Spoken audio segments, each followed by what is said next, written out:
Excellent. All right, let's try this. Okay, It was very weird hearing you all talk about me. This is a very strange experience for me. I'm sure it feels like an out-of-body experience. Anyway, I'm going to go ahead and break the ice if that's okay. P-Dubs, I want to welcome you to the conversation. P-Dubs has been, involved in the conversation with many other flat earthers, or I guess in the space in general. Yeah, but, sure. I'm pretty new to the whole flat earth thing myself. It's been about 2 years for me. Previously, I believed everything you guys still believe. Every single thing. I was right into it. I was a space nut. I studied it. I studied every detail of rockets and Hang on. Can you hit a button for me, please? Hang on. Can you hit a button for me, please? At the very bottom, can you... Yes, at the very bottom, can you hit the camera button to turn your camera off? Oh, yes. Where's that?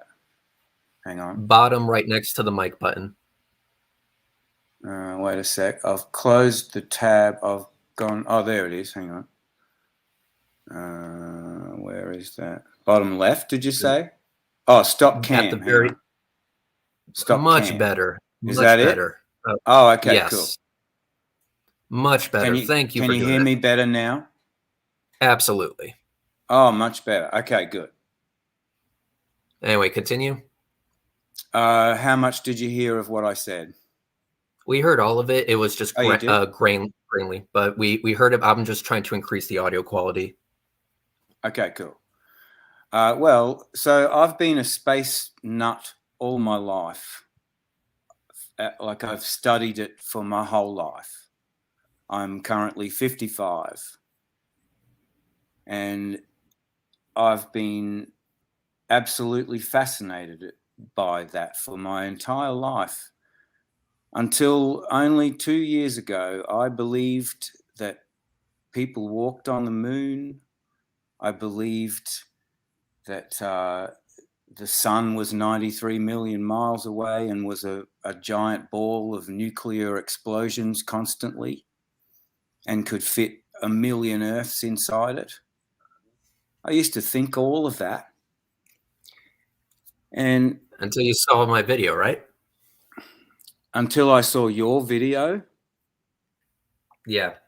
You had some objections to it, one of which was, I guess, the algebra. And I was wondering... Do you think it was your video that turned me into a flat earther?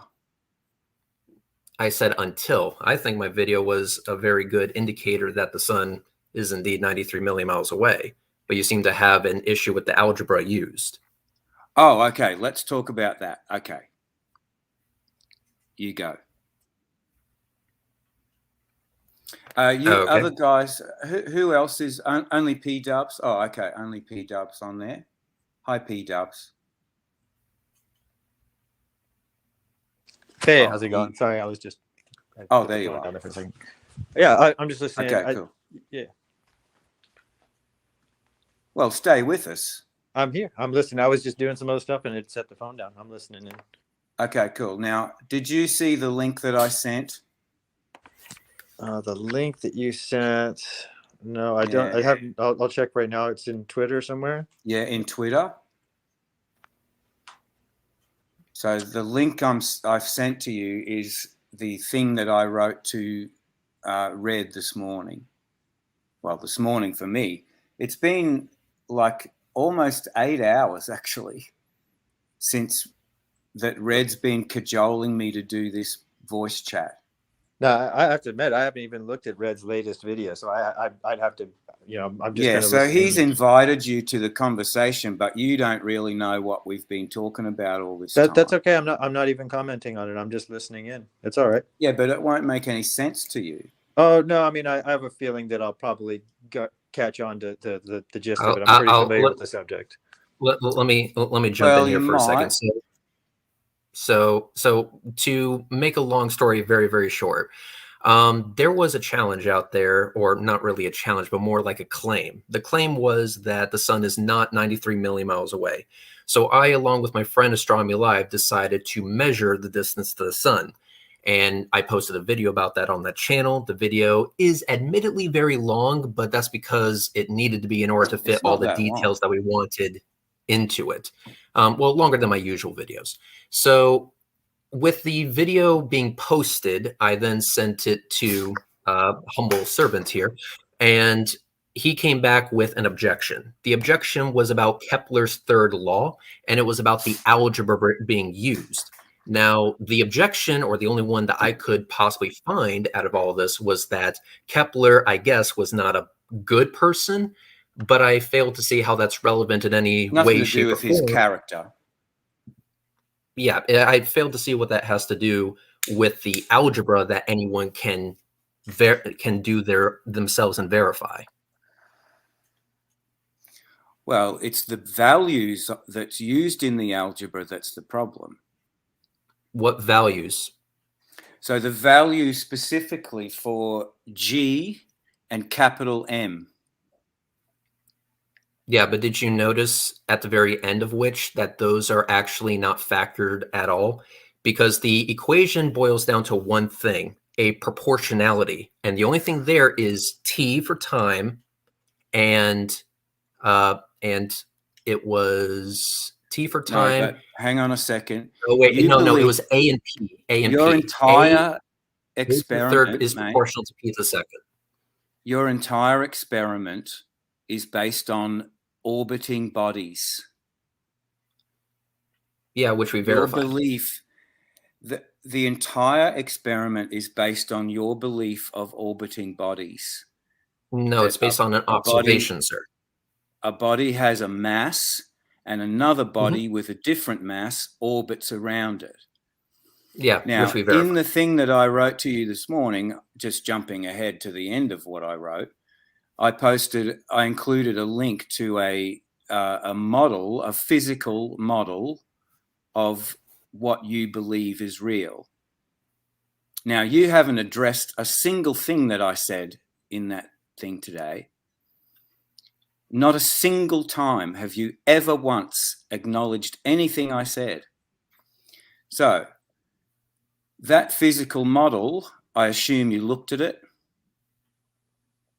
We can look at it together. Does it supersede the observation that we made? Because if it doesn't, it's in your notifications right now. Click it and open it. Let's see if this supersedes the observation and our personal measurements. I have a feeling, but I'm willing to be impressed.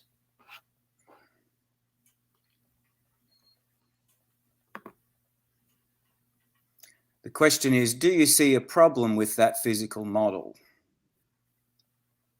As it relates to our observations? Yes.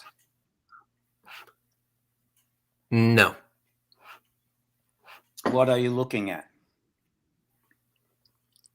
I'm looking at Jet Propulsion Laboratory, and you're looking at a space-time vortex thing or whatever, and you're also looking at orbital stuffs when it comes to the DART mission. I'm also seeing gravity and momentum and how it explains how orbits work.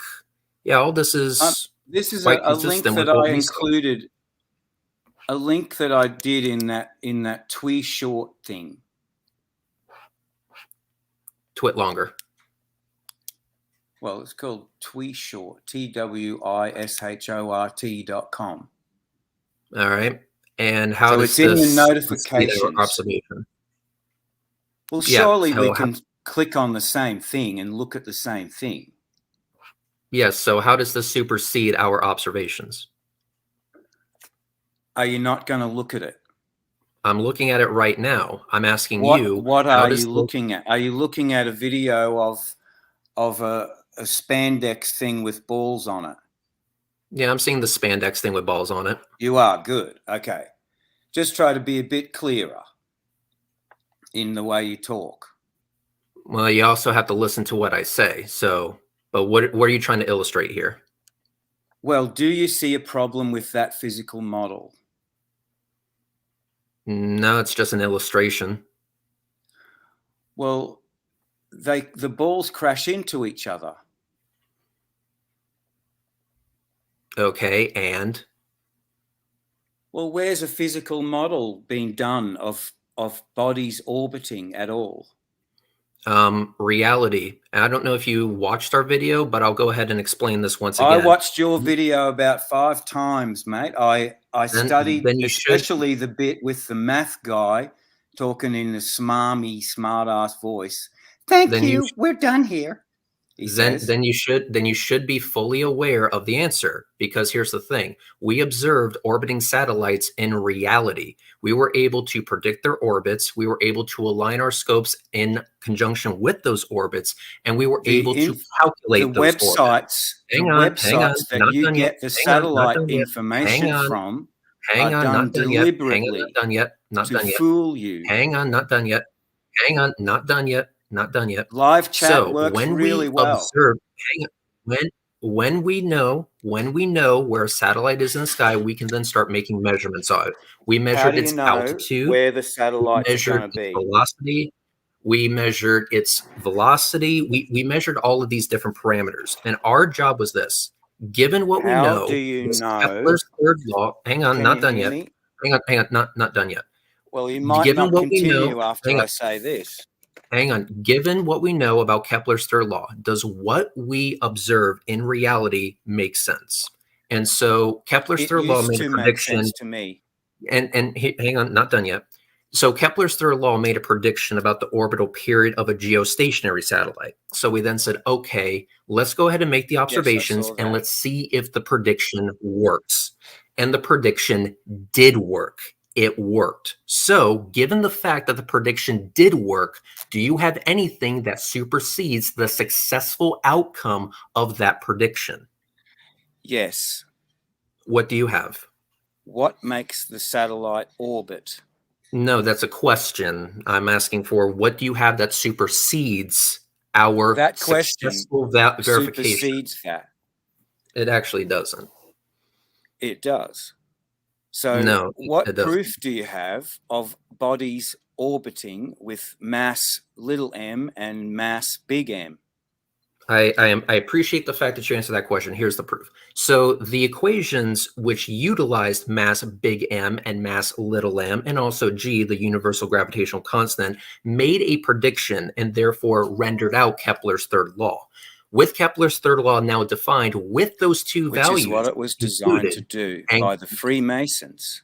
So that's where the Freemasons again, that's the genetic fallacy. I understand this, but let's go ahead and finish our thought. I don't think you understand anything about Freemasonry. So when we utilized those figures within our equation, it made a prediction. And so we asked ourselves, does this prediction actually work? Well, the only way to find out is let reality speak for itself. So we went out, we did the observations, we made the measurements. You saw all the numbers and the spreadsheets that we gave you to look through on your own. And you saw yourself that the predictions worked. They worked.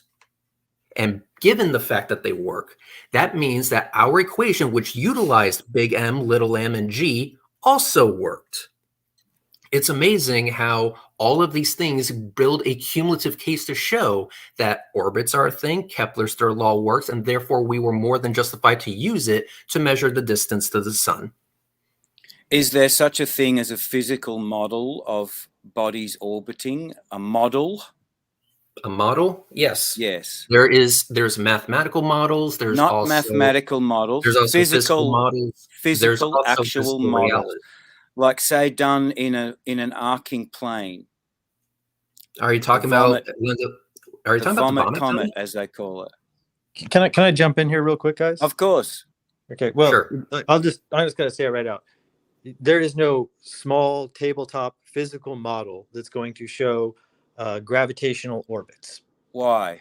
Because gravity doesn't work at that scale, and because we're in a much larger, much stronger gravitational field created by the Earth, which supersedes any small gravitational effects you're likely to see at a tabletop size.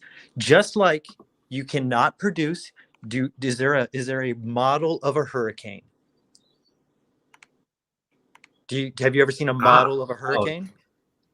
That's actually, now I see what he's saying. Okay. Yeah. So there's no, Thank you, there's no, the scale of gravity is not going to work here on Earth. There is one, there's a number of ways to measure gravity here on Earth, but they all involve very sensitive machines being as isolated as they can from any sort of outside interference. And they also have to measure gravity typically tangentially to the surface of the Earth so that they can cancel gravity out. is a fantasy. It's Hold just made up. Whoa, that's another story in a second there. But you were asking if there's any model. This is how the voice chat works, though. Well, hold on, Humble. I'm just trying to ask to get to the root of the question here. You were asking for a model. No, a model of that doesn't exist. No physical model of that exists. Observations exist, just like for a hurricane. We know how hurricanes work by and large. A hurricane happens on the ground. Okay. On the Earth, on the surface of the Earth. But there's hold on. But there's no model of it, is there?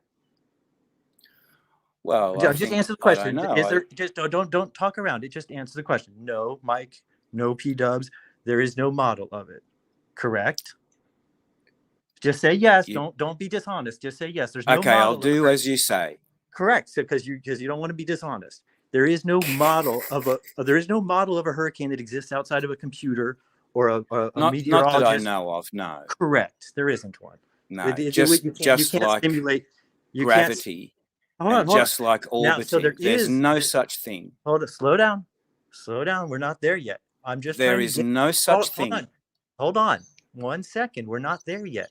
We're doing the efficient voice chatting, which Red insisted on. That's what we're doing. I can make it more efficient. Slow down for 1 second and stay on top. 8 hours he's been insisting on this because it's more efficient. Now you're interrupting me.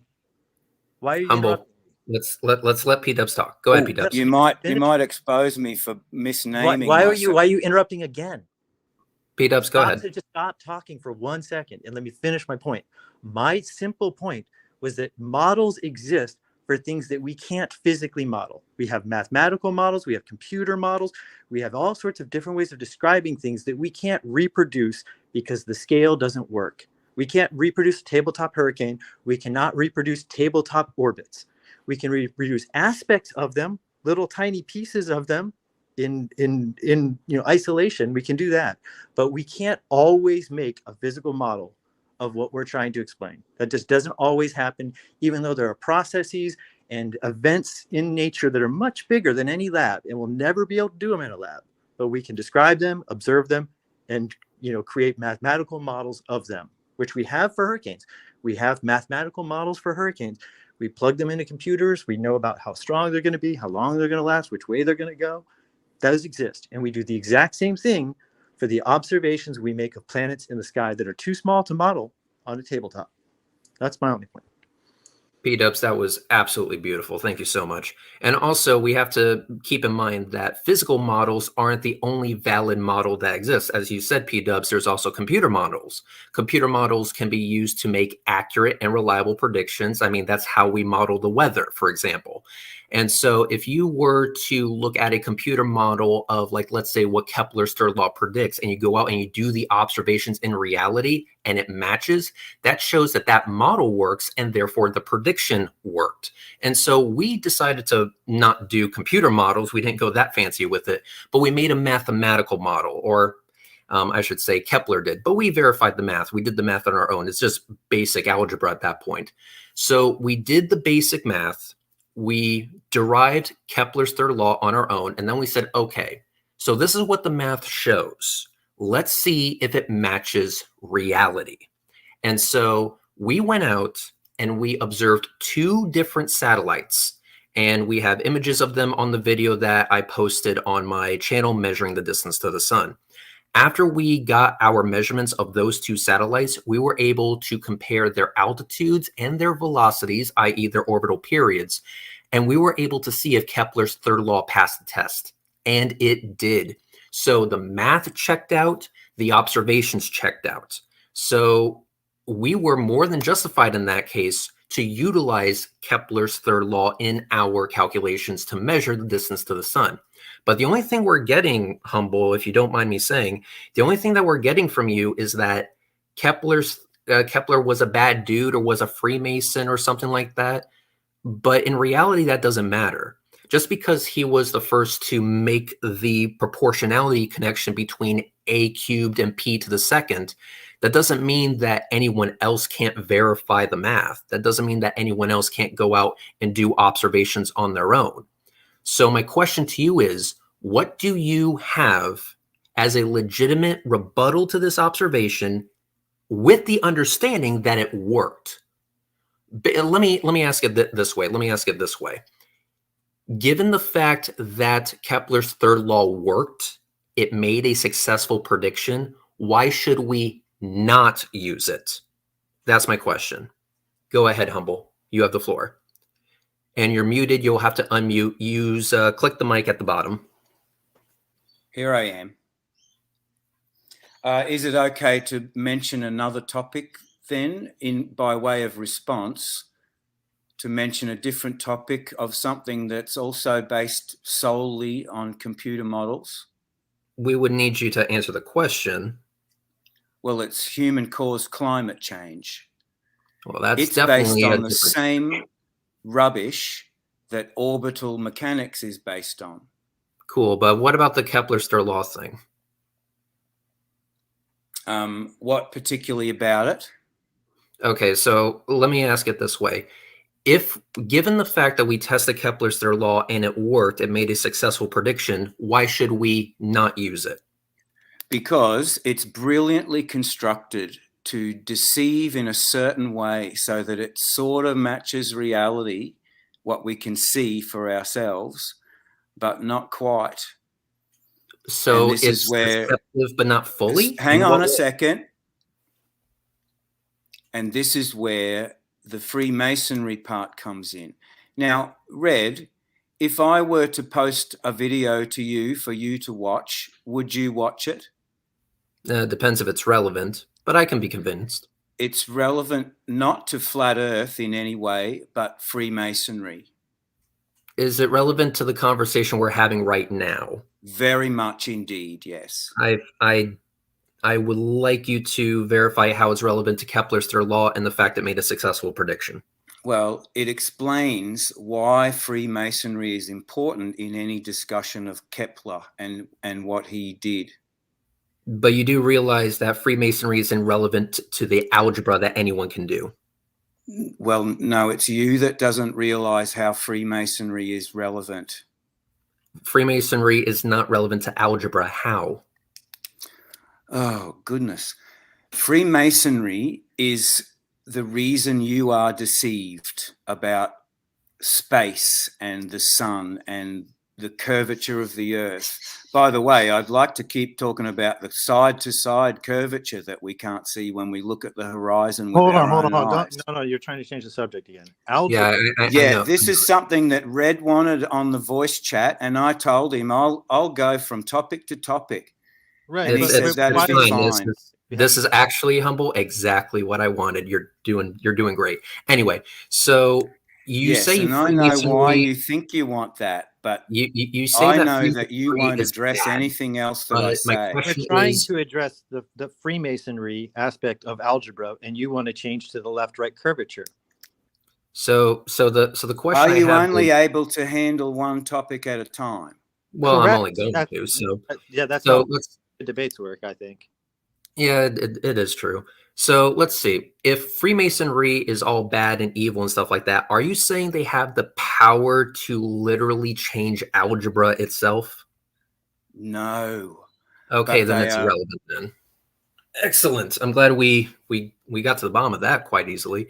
So Kepler's third law has been verified. What other objections do you have about my measurement to the distance to the sun? You cut me off just then. Oh, I thought we were done. You have something else you would like to say about Kepler and his third law that anyone can verify? This behavior of yours is fascinating to me, Red, because it's fascinating for both of us. It's exactly what I said that you would do. You want to dictate the conversation. You want to control what everyone says and limit the topic of conversation by relentlessly repeating the same thing over and over and over again. Asking you to justify your claims can be quite annoying. I understand that. That's how you work. The trouble with this issue is that it's very, very complex, and it does not just come down to simple one example of algebra. It simply doesn't, Red. And you have to try to listen to people. You have to try to listen to people when they talk to you. Don't just believe that you already know everything about everything. You don't. I used to think that I did. I don't think that. I'm waiting for you to tell me how my algebra is wrong, but you haven't. I used to think everything that you think. Still. Somehow I doubt that, but okay. Well, maybe you didn't hear me at the start of the call when I was talking about me being a space nut and No, I heard you. My whole life. No, I heard you. I just don't believe you. Well, I know that, and that's why we're talking.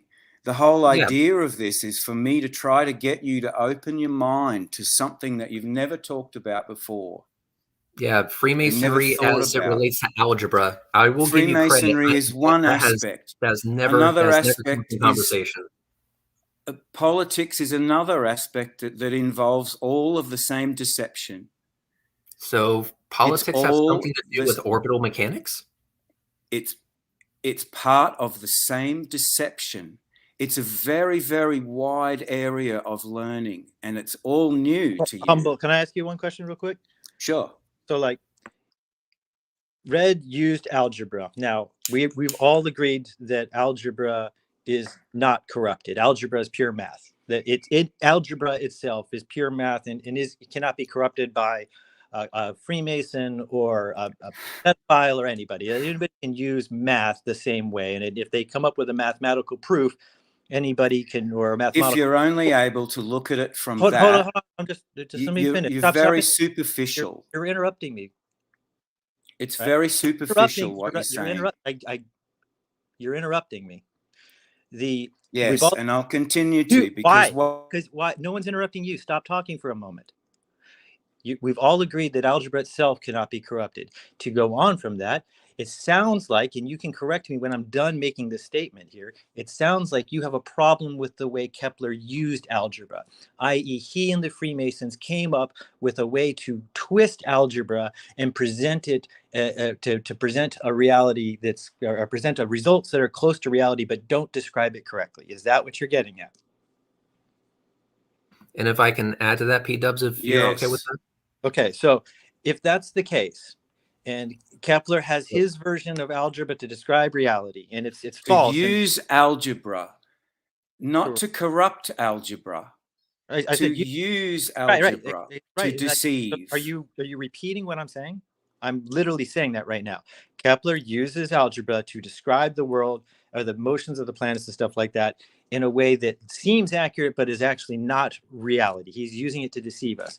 That's what you're saying. Yes, that's right. What I'm asking, where's the real math? Where is the better math than what Kepler has? Who has that math? Which person, which scientist, which theologian, which guy on YouTube has that math better than what we have right now? What model? I don't know. Oh, so that model doesn't exist. I don't think we have access to it. Are you familiar with George Orwell's 1984? Wouldn't you say that's real convenient for your argument? Are you familiar with George Orwell's 1984? Your argument that the proof for your argument doesn't exist. You're interrupting me. You mentioned some sort of corruption within or with the use of Kepler along with algebra. I want to know, how do you know this? How do you know it's even corrupt in the first place?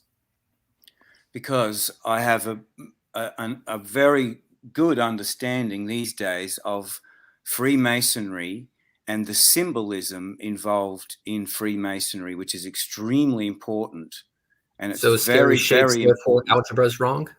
Which part of the algebra do they use to deceive? Like, how do they use it? It's not symbolism in the algebra itself. Right.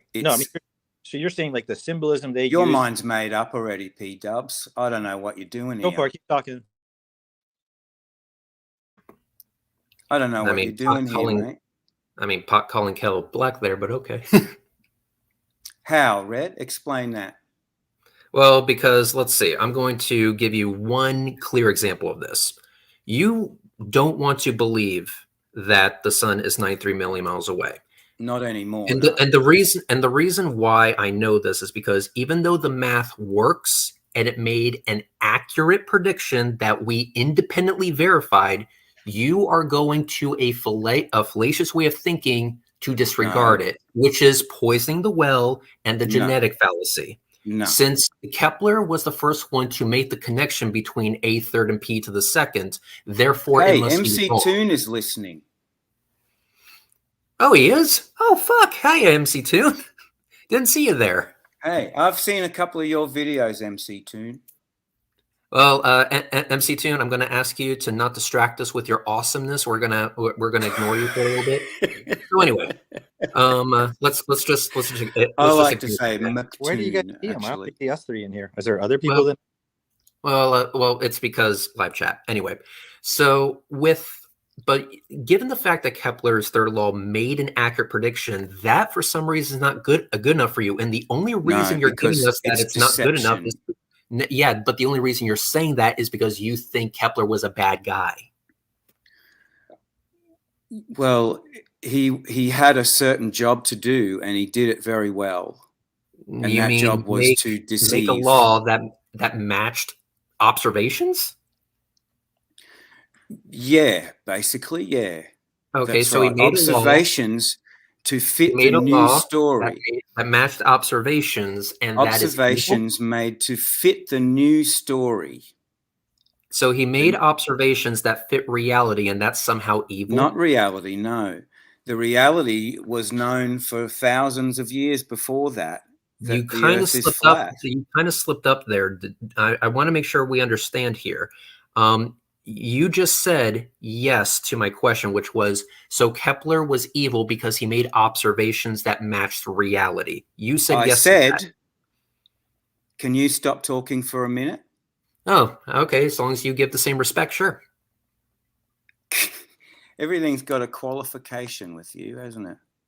I know. You give what you get. Weird concept. Yeah, you're a gaslighter. That's what you are.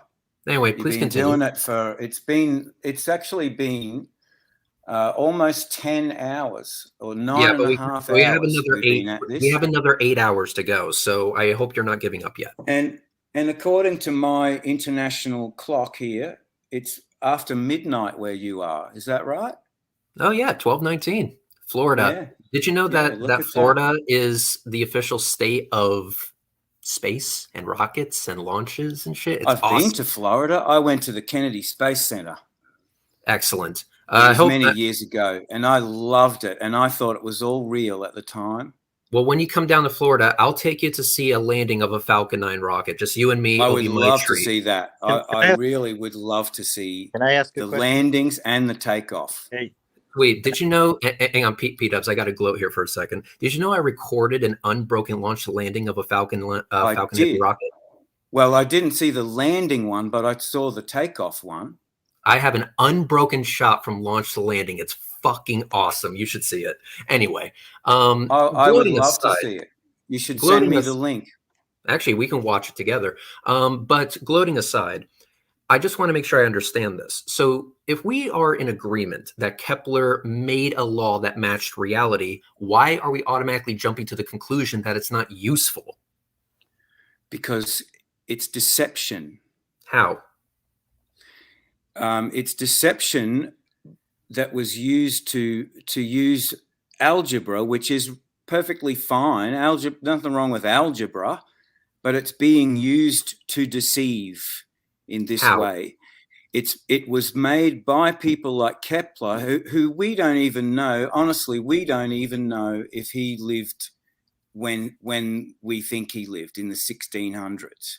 We don't even know that because history has been changed. We do not even have our real actual history. Cool, but I'm talking about the law. How is it deceiving me? All of that is relevant because one of Kepler's jobs was to create mathematics that seems real, that matches reality to a certain degree, but is actually deception. It's very clever deception. Where does it not match reality? Yeah, where does it not match? Well, it doesn't match reality because we can the flat Earth stuff that I've seen so far matches the reality that we see. I mean, Kepler's third laws wouldn't have anything to do with flat Earth stuff. I mean, this is motion of bodies we see in the sky. His job was to change people's thinking on what the Earth was for a specific reason. On a kind of specific reason. You're trying to poke a whole lot of holes in like the heliocentric or spherical Earth theory. Do you have any like concrete claims or facts or figures or measurements or anything that's at all verifiable or falsifiable about the flat Earth, particularly not like we see too far, well, specifically about Kepler's third law? Well, yeah, I mean, I guess I was kind of taking it broader, but it sounds like it's better to take it broader. Okay, well, I'll take it broad for a second, but it is Red's room, and he did start it to talk about your claim. Yeah. Did he not? I'm trying to address what Red is saying about Kepler. You don't even need I just all I want to know is where is the deception in the math? That's it. Just point to that deception, and we'll be good. The deception is that the math matches what we can see, and it is still deception. That is an amazing soundbite. Thank you. That is amazing. That is absolutely fucking amazing. That's got to be the greatest thing I think I've ever heard in my life. Thank you. Well, if I can just take it broader, and you don't really have to answer this, Humble. In fact, it might go off topic if you did, so maybe just think about it. Like, you're poking all these holes and inconsistencies you see in the heliocentric model. They don't match up, I guess, in somewhere in your head with what the flat earthers claim should be. Are there any concrete claims from flat earthers? Like, how far away is the sun? How large is the sun? The big one for me was realizing when I first realized, like, holy shit, the fakery of NASA. No. That's not what I'm asking. The fakery of NASA is the big one that got me. You don't have evidence of the fakery of NASA anyway, so that's not what I'm asking. I'm asking for positive proof of the flat Earth. Like a photo of the flat Earth. Why are they lying to us? No, we're not. I'm not asking why are they lying. I'm asking, that the Earth is flat, right? Yeah, only for the last 2 years or so. Okay, for the last 2 years, you've thought the Earth is flat, and there's people that have studied it longer than you, right? Oh, sure, yeah, much longer than me. Amongst all the information you've been able to gather for the last 2 years, have you gotten any concrete measurement of anything on the flat Earth? What? The big thing that for me confirmed everything. No, I'm not looking for a confirmed. I'm looking for what's the distance to the sun on a flat Earth model? What's the size of the equator on a flat Earth model? What's the... Stop talking over me. No, you're not giving me the answer. If you don't have it, just say I don't have it. Because it doesn't sound like you do. You keep talking about how NASA lied or how the big thing that opened your eyes was this. I certainly understand that you don't want to talk about NASA. No, I understand that very well. For the Earth, it's irrelevant to the shape. Even you know that NASA is faking stuff, don't you? Okay, great. NASA's one giant puppet show. I don't care. It has nothing to do with the shape of the Earth. You know that. Okay, even you the subject. Why can't you answer that? Humble, P-Dubs, time out for a second. Hey, humble servant, I'm going to give you everything. We're going to say that NASA is full of so much shit. It's like Fat Bastard ate some Taco Bell and flushed and clogged up the entire sewer. You're just being sarcastic. You believe everything NASA says. They're full of all the shit in the world. What he's trying to say. They're full of all the shit in the world. Now my question to you is, now that we have concluded that NASA's full of shit, what evidence do you have concluded for the flat Earth? I'm going to give you everything. Have not concluded. No, Humble, we don't need to. We didn't need NASA to know the shape of the Earth was round before NASA. Yes, you did. Hold on, Humble. No, it was taught to you from when you were in kindergarten. Humble. I'm not talking about me. NASA was created in 1958, right? Yes. Do Operation Paperclip. No, okay, so Operation Paperclip was 10 years before that. Who was one of the main guys that came to work for NASA? What happened? Werner von Braun. What happened the year before NASA was created? There was like a pretend NASA at that No, stage. not in the United States. What happened the year before NASA was even created? I don't know. 1957? Yes. I don't know. Sputnik was put into orbit by Russia. Oh, was it? Yes. And Sputnik was a very simple metal ball with 4 antennas on it. Now, hold on, stop laughing at your incredulity. Look how rude you're being. Stop laughing. Just listen for a moment. You might learn something. Well, we have to do the voice chat. You might just learn something if you stop talking and just listen. 2 ears, 1 mouth, buddy. So here you go.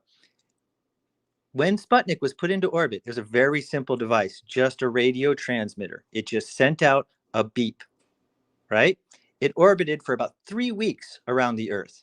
And every time it went overhead, every hour and a half or so, if you had a radio tuned to its frequency, you would hear it coming by with a Doppler shift overhead and going by way faster than any plane could. No balloon moves that fast. This was 1957. Russia told the world they were putting it up there. They were very proud of it. They put it up there, and then it went by every hour and a half to rub it in our faces that Russia had gone into orbit. Why do you think NASA was created the next year? That's why it was created, because they were not the first to space. So your whole fascination with NASA is laughable because they weren't even the first to make the claim of being in orbit. Yet you never, ever hear any flat earther complain about Russia putting up Sputnik into space on a very simple mission that was widely verified. People on their farmhouses could hear the thing going by. You didn't need this is like basic technology. So it's kind of funny to have you hear crow about NASA. And to be honest, just like Red said, we don't need the Soviet Union space station or space agency either. The concept of around Earth far predates any of that. It goes back thousands of years. I don't care what you think we were taught. There's written history of this. There's pictures of it. I was in a Spanish museum just a year ago, and there was a globe from the 1600s there. Right? Also, one more thing. History actually has been changed. But we also don't need it because we can verify the globe today. Fuck history. We can do shit today. Correct. Using not corrupted math, but using math designed to deceive. Do you know what the word geometry means, Servant? Where is the corruption within the math? Can you point it out for us? It's designed to match closely what we can see with our own eyes and with our own. Closely? Okay, so how about this as closely as you've proven? There's always an error, though, isn't there? There's always a slight error. What if I showed you a measurement that could be done on Earth to show that we're on a sphere? A real simple measurement to show the curve, as you like to say. Sure, okay. Go ahead. So a triangle on a flat surface, what is the sum of the interior angles? 180. Boom, that's perfect, right? You know your math, man. You know your geometry, perfect. If you take a triangle or 3 points and put them on the surface of a sphere, what happens to the sum of the interior angles? Well, you still have to have a straight line between each angle, don't you? Well, I mean, if you put 3 dots on you can't have a curved line. Hold on, just hear me out. If you had a ball, a sphere, and you put 3 dots on it, and you drew straight lines they'll be curved across the surface, of course. It's a sphere. Yes. But if you drew a triangle on that sphere with a curved line. Okay, yeah, it's curved along the surface of the sphere. Yes, it is, right? Isn't it? Okay, yeah. We both know how geometry works, right? Yeah. We're not talking about the Earth right now. So one side, if you drew it on the sphere of the Earth. No, we're not talking about the Earth. We're talking about on a sphere. A sphere, yes. That line would be curved along the surface of it, but the line would be straight. When you if you were to look at the triangle as a triangle, one side of it would be curved. Not one side. Thereby you're changing the angle between the other 2 sides. you do not understand geometry if you think only one side would be curved or whatever. Like, just put 3 dots on a ball and use a string stretched between each of the dots. If you pull a string tight, it assumes a straight line, correct? It'll be curved along the surface of the ball, but it'll assume a straight line between the 2 points. It would be a straight line if you were looking down upon Correct. the string. Absolutely. So now you make that same straight line between each of the 3 points to form a triangle, right? That's how you draw a triangle on the surface of a sphere. This is not rocket science. This has nothing to do with the shape of the Earth. This is just and it would be a curvy triangle. Correct. They would be each of the lines would be bent along the surface of the sphere. Yeah. Spherical trigonometry is fun. Right. So now, once you have that shape, what are the sums of the interior angles of that triangle? Do you know what happens to the sums of the interior angles? No, I don't. They get larger, right?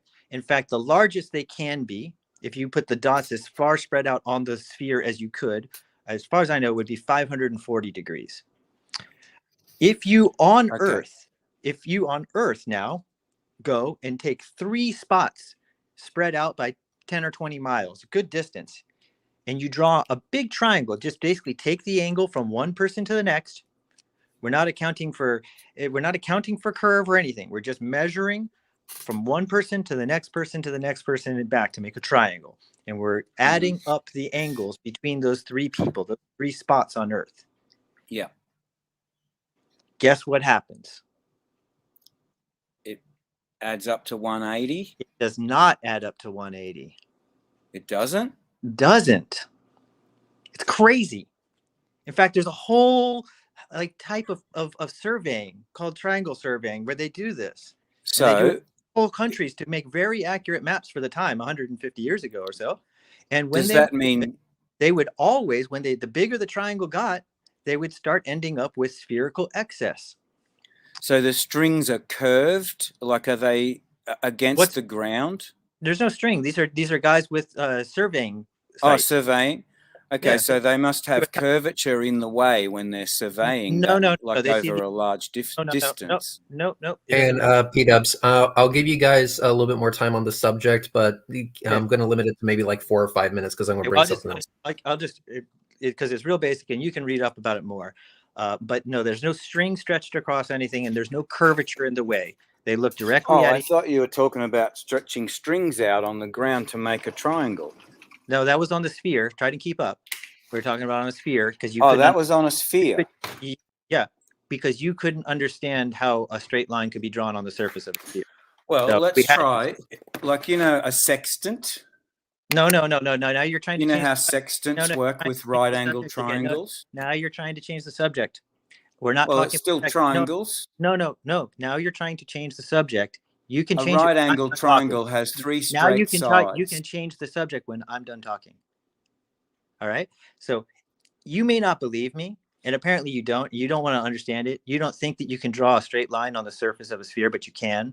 It's a well-known. Only if you're looking down, or like a plan view. Yes, it will look curved if you look at it from a perspective view. But if you look straight down at it, it will be a straight line. And if you do that 3 times, you will create a triangle on the surface of a sphere. This is well-known geometry. And if you do that and you measure the interior angles, it will be over 180. Just like you don't interrupt, just like you get 3 guys on surveying points, it doesn't matter their elevation above the ground. It doesn't matter. They're not being blocked by, in fact, 3 mountains would be perfect. It doesn't matter. There's no Earth curvature blocking their view. They're looking through telescopes at each other, and they're gathering the angles between the 2.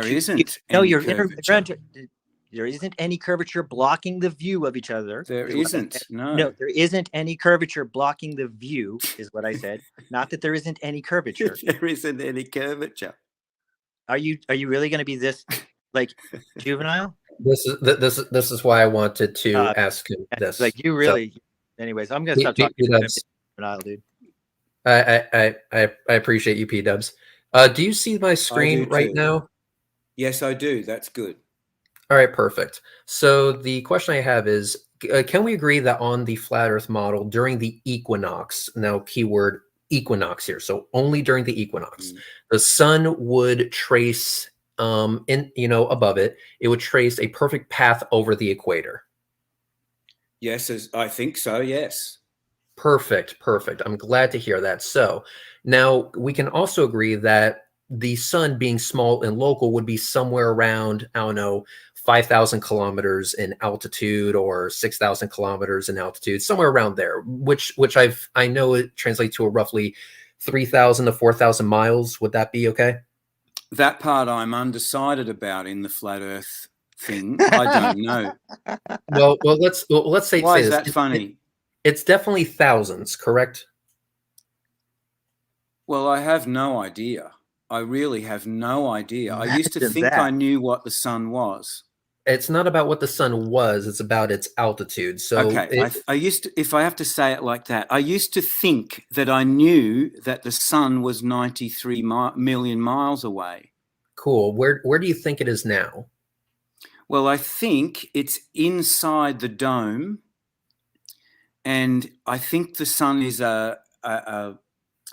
it's made only of light. It's not a solid thing in any way. It's like a focal point of light. Neato. And the altitude of this focal point? I have no clue. You want to take a wild guess? Or you assume thousands instead of millions? Well, I think the dome is 73 miles high. Okay, That's 73 miles. 385,000 feet, I think. So the sun is no more than 73 miles in altitude. I think, yeah. Okay, then this will actually aid in your assessment. So here I have a model of a flat Earth. Let me mute the music real quick. And there is a sun following over the equator as it would on the equinox. Now look at the screen at the bottom left. That's the view. Notice that as the sun goes through its path, it gets bigger in the frame. And there's solar noon. You can see how big it is. Then as the sun sets, you'll see that the sun starts to shrink in the frame. So that is what is predicted by the flat Earth model. Now, obviously, if the sun was closer, you would get the same effect. It would just be more extreme. There would be a more extreme shift. So yes, that I is did watch your video about that. Excellent. Then you know that I tracked the sun all day long with a Nikon P1000 and a solar filter. And it certainly and it didn't look like it was changing size at all. It looked exactly the same size the whole video. Correct. So my question to you is simple. How do you answer that contradiction? I have no answer for that. That's actually a very intellectually honest response. I am impressed. Can I ask something else? I mean, where in the world are you located, Humble? Brisbane, Australia. Okay, so like I'm near the equator. I'm in Hawaii, and like there's many thousands of miles between us. Yeah, I've been to Hawaii. Right. So, but there's times where we're both seeing sunlight, correct? Sure. Yeah, it's 4 hours difference. So, but if like just imagine that triangle of many thousands of miles on the bottom of that triangle, which is the ground. Yeah. And then only go up 73 miles. Look at that. Very shallow, obtuse angle for that. Sorry, P-Dubs. Have a look at this comment. I apologize on behalf of all Australians. Yeah, because you're in a unique place. I mean, I'm not sure which map you use. Humble, I thank you for that comment. This is what leftist globalists are like. Okay, well, Humble, hold on. You're in a unique place. Do you agree with the Gleason map? No. Okay, what map do you use to represent the shape of the Earth in your mind? I don't have one. Okay. The Gleason's map is deception. Okay. How do I know this? That's why I asked. I'm not claiming. I'm just asking. Would you like to know how I know that? No, I don't. Not really. So here's what I would come to. Because very interesting. Yeah. So, but when you look due south from where you are, you see Sigma Octantis, the southern pole, right? I've never looked for it. Okay, well, if you did, never looked up, well, dude. It's okay. You got to get out. Did I say that, Red? Is that what you heard? Hold on. Let's just not go on. So you're a gaslighter. I've been to the southern hemisphere and the northern hemisphere, and so have I, and so have you. So when you're in the southern hemisphere, and I've been both in Africa and Bora Bora and South America, and when you look due south, like geographic south, not even magnetic south, but due south, you see all the stars rotating around a single point in the sky, and that's the southern celestial pole. Very near the southern celestial pole is a star called Sigma Octantis. Kind of hard to see, but it's there. Sure. And when you went to these places, what's that? When you went to these places, were you already a stargazer? Like, were you already an astronomy buff? No, when I went to Africa and actually took a star trail for the first time ever of the southern celestial pole, and this is like pre-internet days and stuff like that. So I mean, I just knew that you could point a camera due north or due south, and you get star trails. Basically, that's as much as I knew. I left it exposing for like 45 minutes. Sure. That was like film days, like pre-digital. That was like actual film. Yeah, cool. Go out of it. And it's got, little arcs that last, 15 degrees because I left it open for about 45 seconds or 45 minutes. So anyways, I've seen, and I've done the same thing in the northern hemisphere as well. So there are two celestial poles that are quite visible to everyone on the planet, whether, but obviously depending whether you're in one hemisphere or the other, north or south of the equator. Can you imagine, or have you ever seen a flat shape that would allow for such a vision where like everyone north of the equator could look north at the same time and see the same stars in the same place, which kind of makes sense, if you imagine a sphere, but I can't do the same thing in the south and look south, but there's literally no flat shape that accomplishes that or accommodates that type of observation. Well, I don't know. All I think, like, there are constellations that we can't see in the southern hemisphere that are only in the northern hemisphere. Correct. And yet the Earth is supposed to be spinning, and we don't see them ever. And there's constellations in the southern hemisphere that had a clear picture of the heliocentric model in your head and not the weird convoluted one you have. It would make more sense to you why you wouldn't see all the constellations or why they would end up in the same place after thousands of years. What's weird about the heliocentric model that I've studied my whole life? No, you tell us. Yeah, you tell us. You're the one that's saying it doesn't make sense. Well, I'm saying if you had a good concept of the heliocentric model, and I do have a good concept. No, it doesn't sound like it because you're confused by very basic aspects of solar, like of where the stars should be in the sky. And also, did you know that like whirlwind of star spinning? You think that's what the heliocentric model describes, and it's not. And also keep this in mind that when it comes to the stars on a flat Earth, you should, regardless what kind of flat Earth it is, you should be able to see the northern celestial pole and the southern celestial pole with no issues. But we don't. I would have thought that too, actually. Yeah, I agree. Well, then what? I have no explanation for it. So yeah, you just have doubt. I would go so far as to say that the reason why you don't have an explanation for it is because it's an inherent contradiction. There's not going to be an explanation for it. I think the reason I don't have an explanation for it is because that part of our history has been covered up and changed and hidden from us. So you're saying you can't do your own observations? Are you saying that you don't understand what I just said? I'm saying what you're saying doesn't make any sense. You're saying that someone has hidden an explanation from you. Yes. What I'm saying Who would is do that? What I'm saying is that, hang on, what I'm saying is that there was no explanation in the first place because it's an inherent contradiction. Well, every ancient culture... You are assuming that someone is hiding something from you, and I want to know where are you getting this information that they're hiding that particular explanation from you? From my understanding of Freemasonry, from the symbolism that is on the Gleason's map, which clearly shows. Paranoid. You just said Gleason map. What I mean, like, why are you bringing this up? But that nobody believes. You don't believe it. We don't believe it. We know what a Gleason is. Yeah, but you don't know about the symbolism. We don't care about it. It's an azimuthal equidistant map is all it is to me. And also, we're just asking a basic question about observations. Why can't we see this thing? Your explanation for why we can't see this is, I don't know, because someone's hiding it from you. So my follow-up question to that is, okay, how do you know that the nameless, faceless they are hiding it from you about that thing in particular? Because they are not nameless and faceless to me. I know who they are, and I know why they've deceived us. Nito Burrito, but how do you know they're lying about that in particular? Is that the best you can do to that? Okay, Nito Burrito.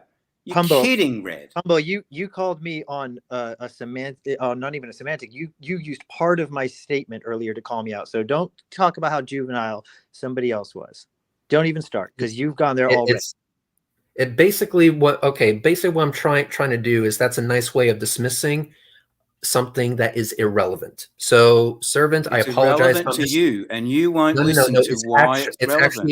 It's actually irrelevant. So what I'm going to do now is I'll be a little bit more forward. So I apologize if I wasn't like that before. Basically, what I'm saying is, such an explanation is basically bullshit unless you're able to justify it. It's not bullshit, mate. Except it is, because you haven't justified it at all. You're just saying that people are lying, way to justify you're just throwing is that for out. your mind to be open to something different to you. You have to start ready for something different. You haven't produced any evidence. You haven't produced any evidence. Well, you haven't. We'll have to you haven't given us about any information. Humble. All I asked for earlier was just any concrete measurement. You came close. You said that you think that the dome is 73 miles up. And we can address that claim. That's the only thing in the hour and 1 minute that we've been on here that you have made as a concrete claim, positive for your model. Well, and even that, you're like, I haven't made anything one, and even concrete. That one, exactly. And even that one you couched in all sorts of caveats. Yes. So you literally have zero concrete evidence that can be tested for your claims. So we have two competing models. That's very convenient, huh? Don't you think? We have two competing models, Humble. We have the globe, which explains quite literally everything, and then we have your model, which we don't even know the shape of, or what style of flat Earth it is, I should say. That doesn't make any predictions whatsoever.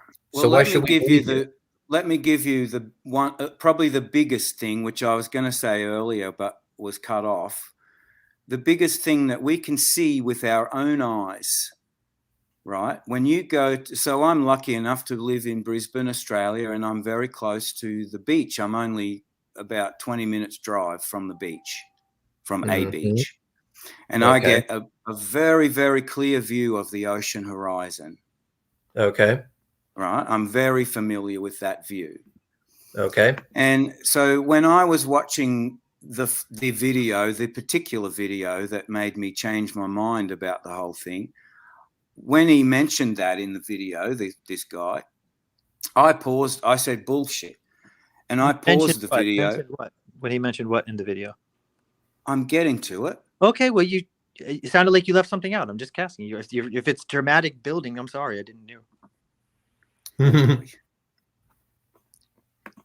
Good. What did he tell you?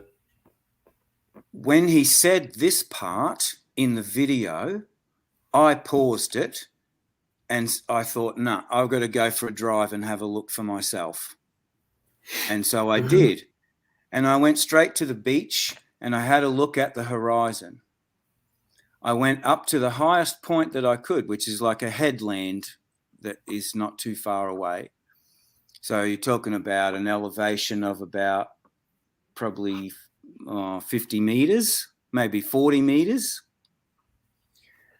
And I was looking for any sign of side-to-side curvature. Left to right. The surface of a sphere curves if you're looking at it from left to right. There's a good picture. Thank you. The only way you can get that curvature is by compressing the photo. That matches what we would expect to see on it doesn't. No, yes, it does. It doesn't. The curvature you're not seeing at 40 or 50 meters in height is exactly... It's caused by the lens. No, you stop. Stop talking for a second. Except we would see the same thing with the straight edge, and we're not. Yeah, the straight edge is not curving in there, so it's not being caused by the lens in that photo. I'm just talking about with your Caused eyes. by though. the compression of the photo. No, it's being squished left to right to exaggerate. Yes, the curve. that's But right. Right, but It are the straight- accentuates the curvature caused by the lens. No, the lens would also be curving the straight edges, dude. I'm a photographer. Well, I okay. my job. Like I Try do this. Do the So, same experiment. if the lens was causing a curvature on straight lines horizontally in that picture, it would be doing it to all the horizontal lines in that picture. The table Okay. the table Listen for a second. No, you listen for a second. The table is bent in that picture. boy. The two straight edges are not bent. They're both straight edges. That's what they're there for. And they are roughly aligned with each other. And in between them, you can see the curvature of the horizon. By squishing the photo, it exaggerates the curvature, all the Caused by the curves in that lens. the table Yes. is Wow, you really like to dismiss evidence that you've been asking for. right. I want you to try the same Here's experiment. the other thing. Let's not even use Red's photo here. Listen to what I'm saying. Yes, I want you to try it on a different type I want of you to photo. listen. I want you to try not interrupting for one second. When you go out and look at a horizon from ground level or even 40 or 50 meters up, according to globe math, quote unquote, according to what the size of the Earth is claimed to be, you would not see curvature with your own eyeballs. It would be too slight for you to see. So it's not surprising, guess what, that you don't see it. So that's not a very strong claim. And it's also not positive proof for a flat Earth, especially considering the only way you can justify this is with your eyeballs, a notoriously poor measurement method.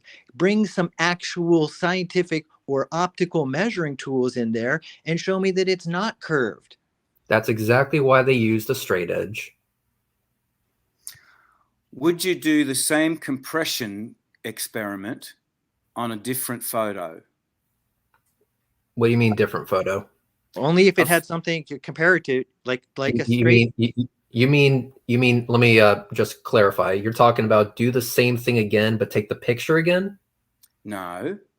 I would send you a photo to do it, which is easy to do on Twitter. You can get, if you search on Google for images of hallway perspective, just type hallway perspective. And a lot of photos will come up of long hallways, right? Yes, we're familiar with the photos. Yes.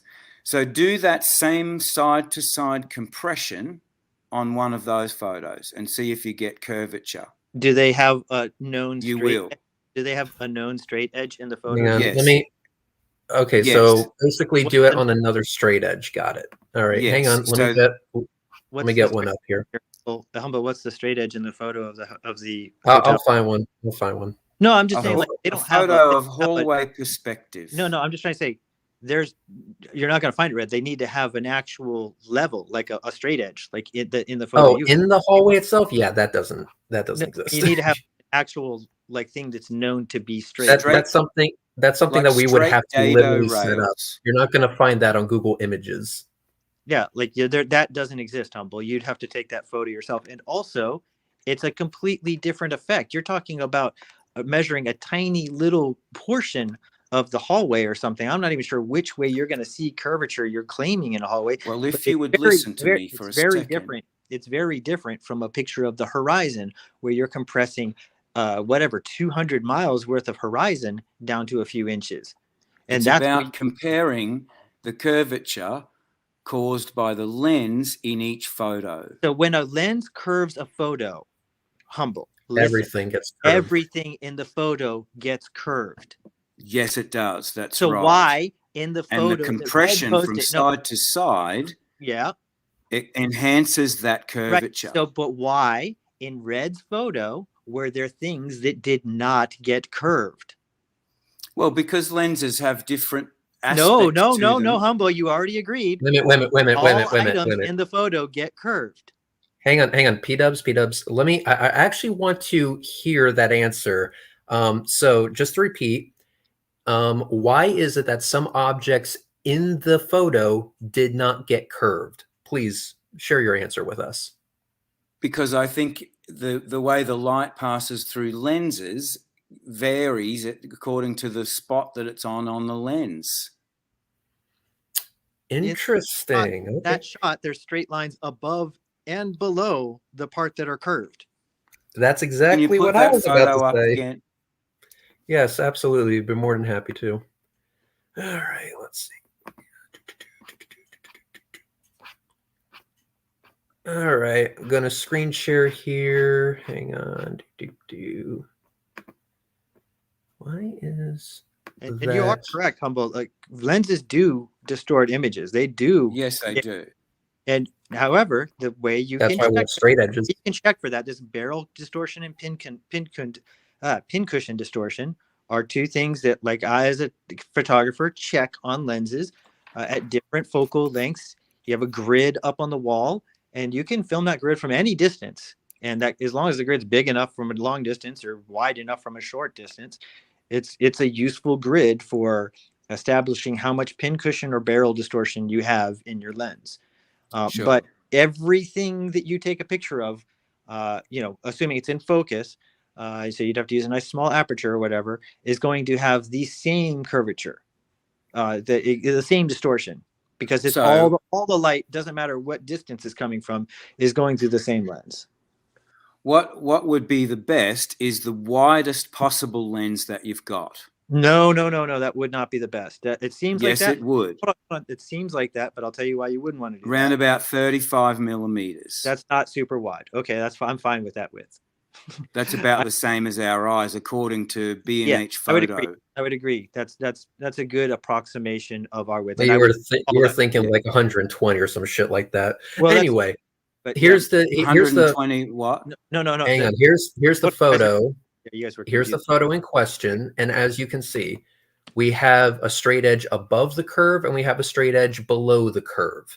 Clearly, if there was induced curvature, we would see that induced curvature on the straight edge, but we don't. I'm holding a ruler to the screen. I'm holding a ruler to the screen right now. And no, put the compressed one back. There is curvature in both sides of the straight edge. Hold up a ruler if you've got a ruler handy. No, put the compressed one back. Yeah, is it? And look, how much curvature is there? Not much. It's only slight. Can you hold a ruler up to the screen? So is it? But if it's flat and the ocean were flat, they should have the same curvature. Mm-hmm. And they don't, because the horizon is a lot further away. That doesn't matter. Yes, it does. No, it's not how lenses work. Sorry, that's just not how they work. Sorry, but yes, it is. No, the lens is causing the curvature. Dude. It's literally my profession, and that's not how they work. Yeah, what you're saying is lenses do cause distortion, but they cause equal distortion to all items that pass through them. Can you hold a ruler to the screen? Yes, no. I see that the bottom edge of the top right level there looks a little bent. I see that. It's bent, yes. And the light, so is it bent as much as the horizon? Is it bent as much as the horizon? No, because it's much closer than the horizon. That doesn't matter, dude. It doesn't matter. In fact, on this lens. Yes, it does. No, it does. It's all to do with focal length. No, that doesn't matter. That would only matter. Yes, it is. No, that would only matter for focus, dude. Oh, boy. Yes. That would not change how the light bends coming through the lens. Its position on the lens, higher or lower, would affect it. Well, it has affected it. It's curved. Yes, and because the red portions, the straight edges there, are what? Higher and lower on the camera lens. And closer. Or better yet, there might actually be another explanation here, which is maybe these straight edges, while being very, very straight, aren't perfectly straight. Because they're on a curving table. Well, also, you got to keep in mind here, you see these little rocks and these pebbles that are propping them up. That was done on purpose. They were done like that so that they would be even with each other when you compress the photo from left to right. Now, put the uncompressed photo back. Okay. Okay, now I'm zooming in on my screen here. And that table, boy, oh boy, that table is curved. Yeah. But yes, it is. We know plastic tables are curved.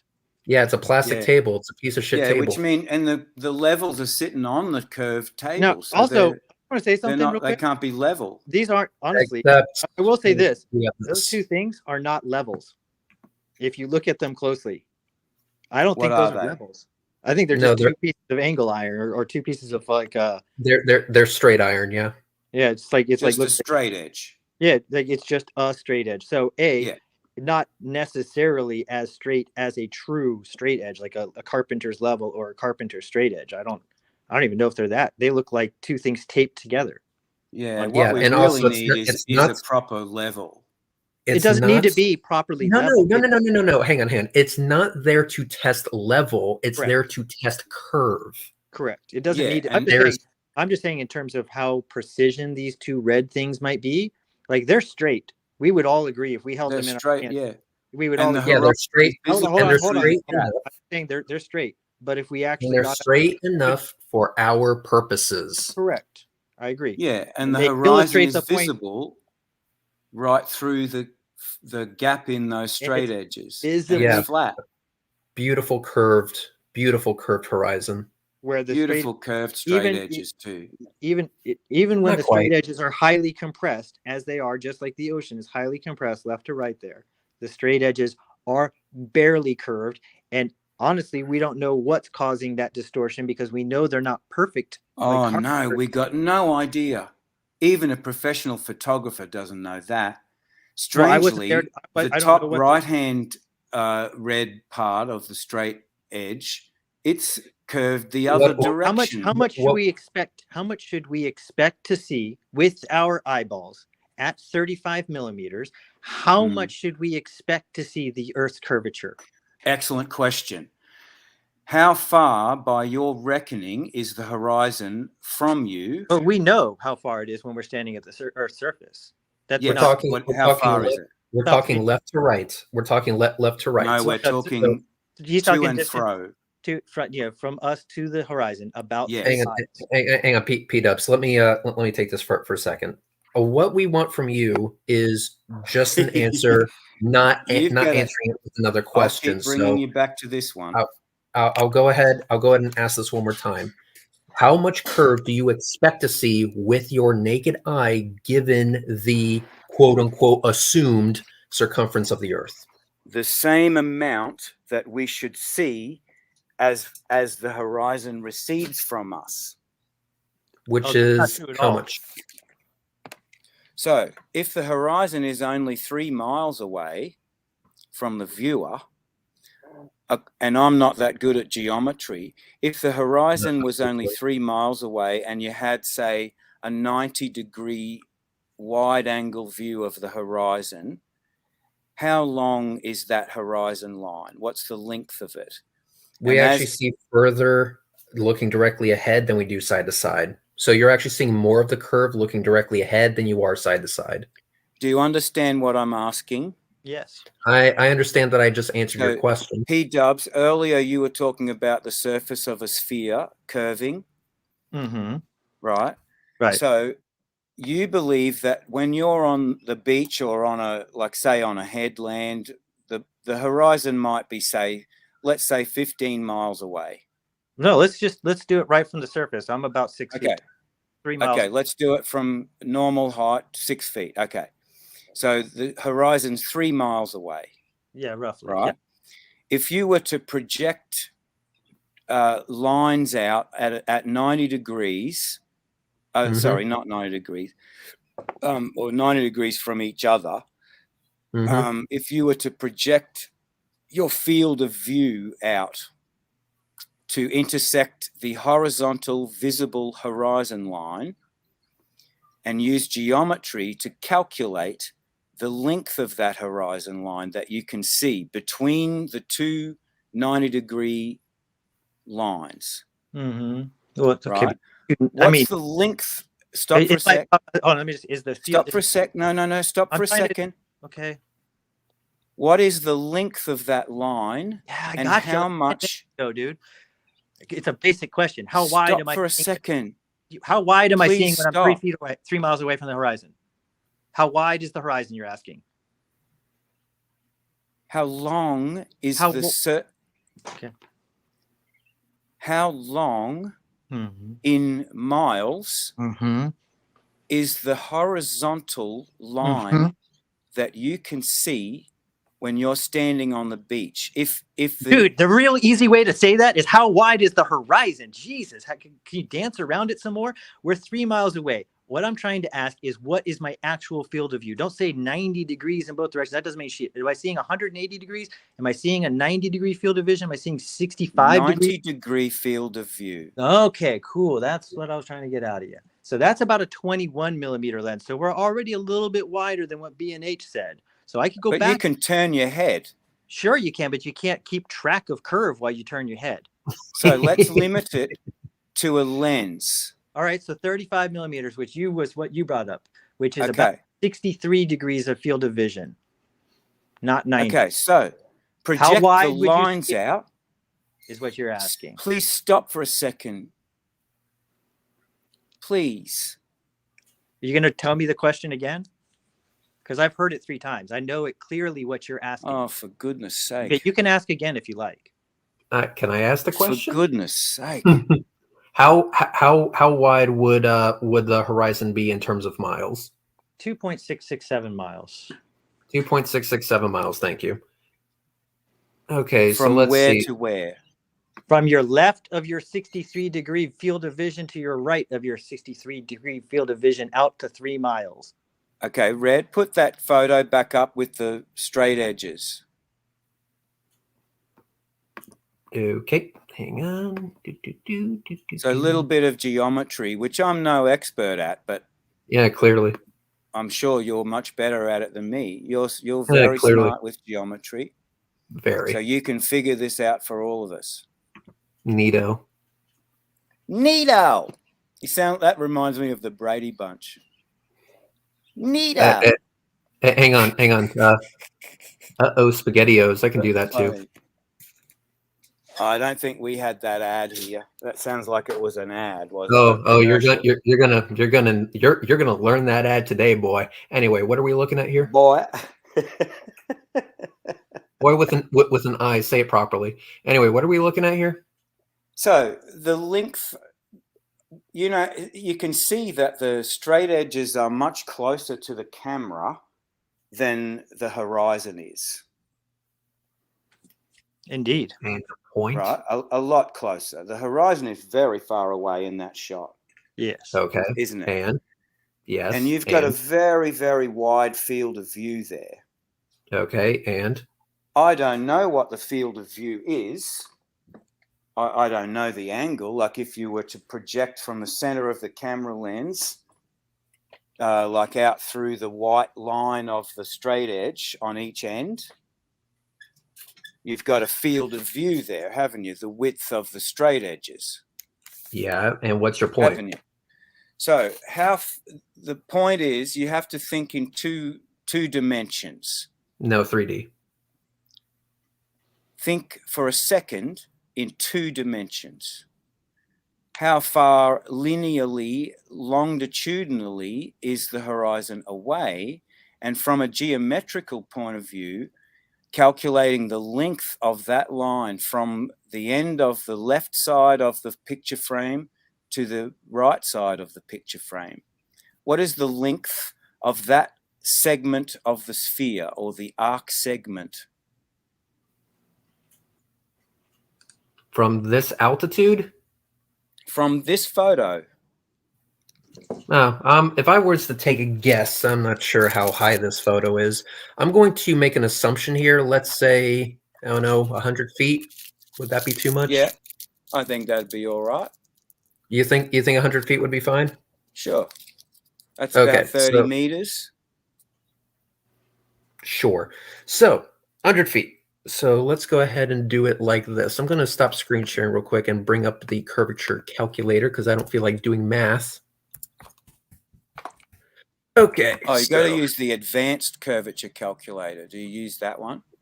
I'm using the one that isn't that 8 inches per mile square bullshit that you guys constantly keep bringing up. I'm using some actual math.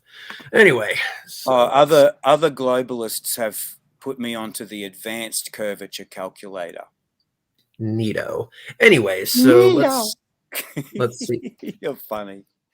Yeah. So anyway, we're gonna do eye height at 100 feet. Let's just say fuck it. I'm gonna do 10 miles because why the hell not? Calculate.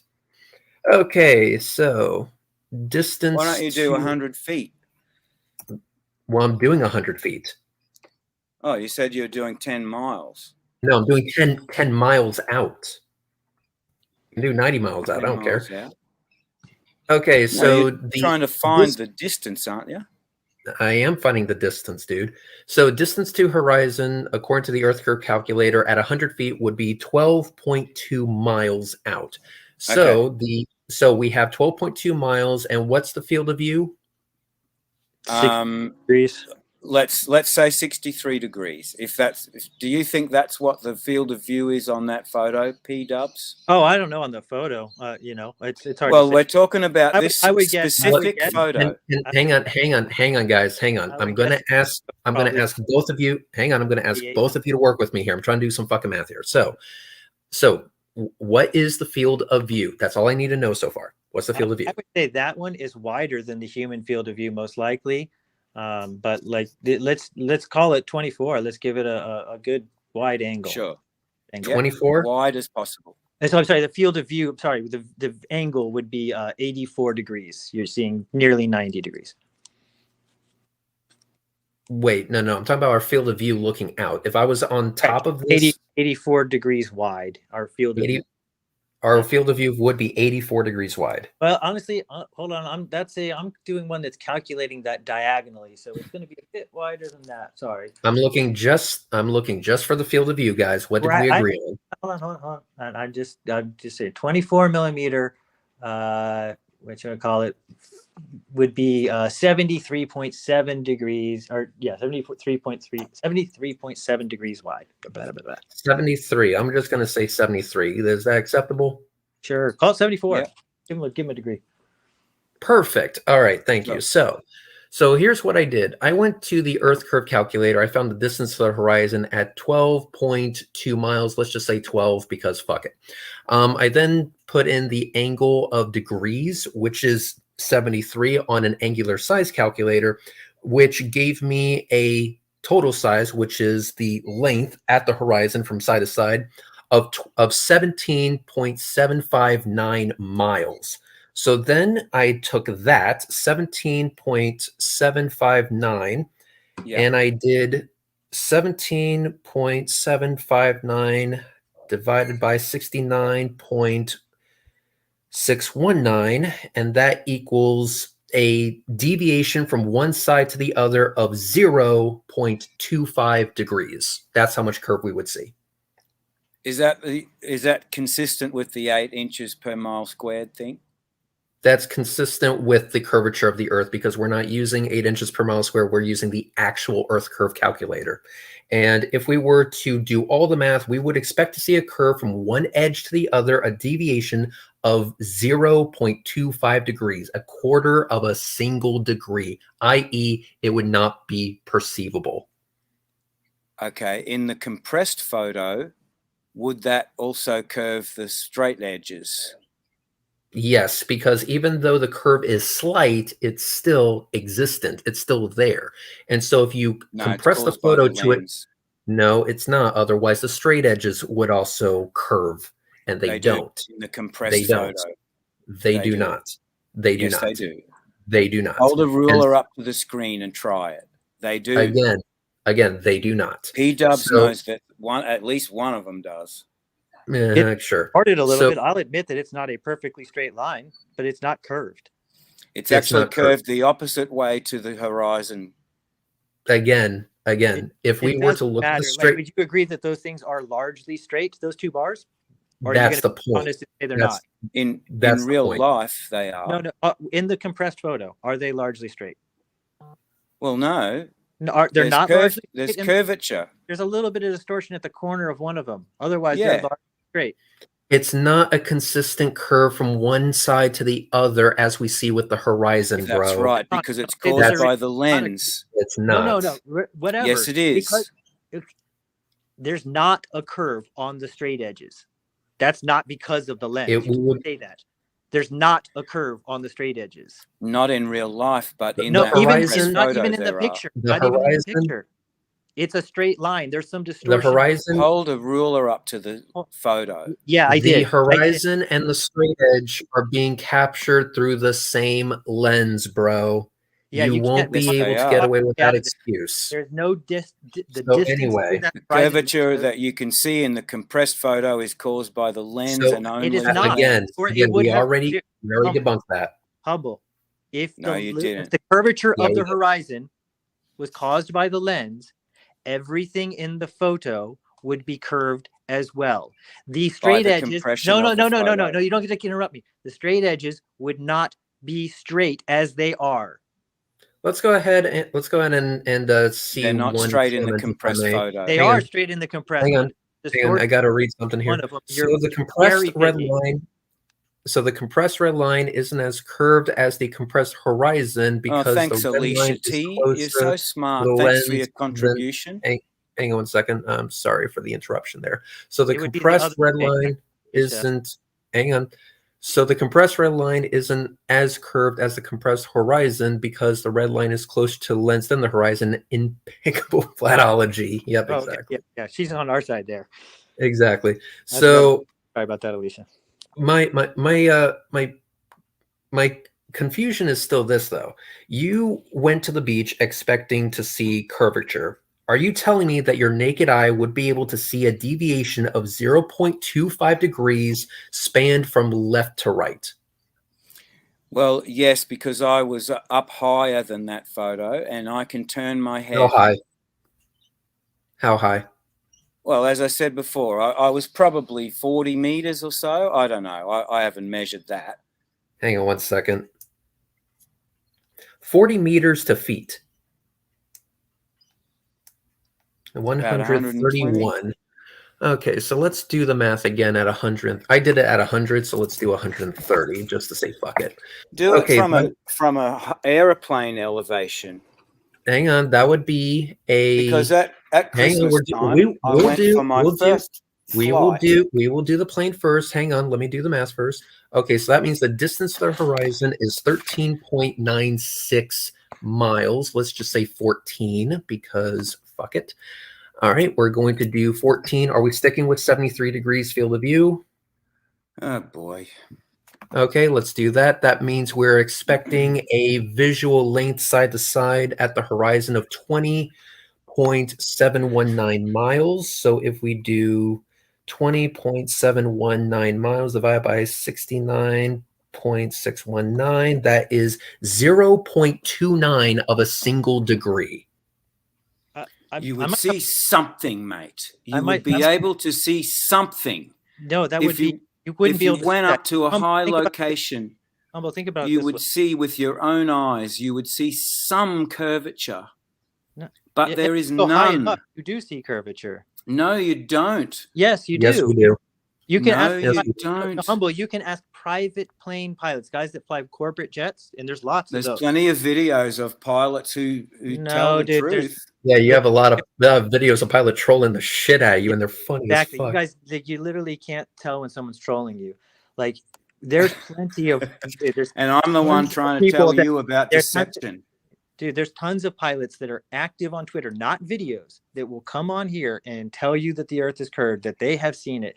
There's so many people. I have been on transatlantic or trans-Pacific flights, and when you fly a long distance over trans-Pacific stuff, you get up to 42,000 feet, and you start, if it's a nice clear horizon, like it's a early morning or something like that, there is certainly not a straight horizon.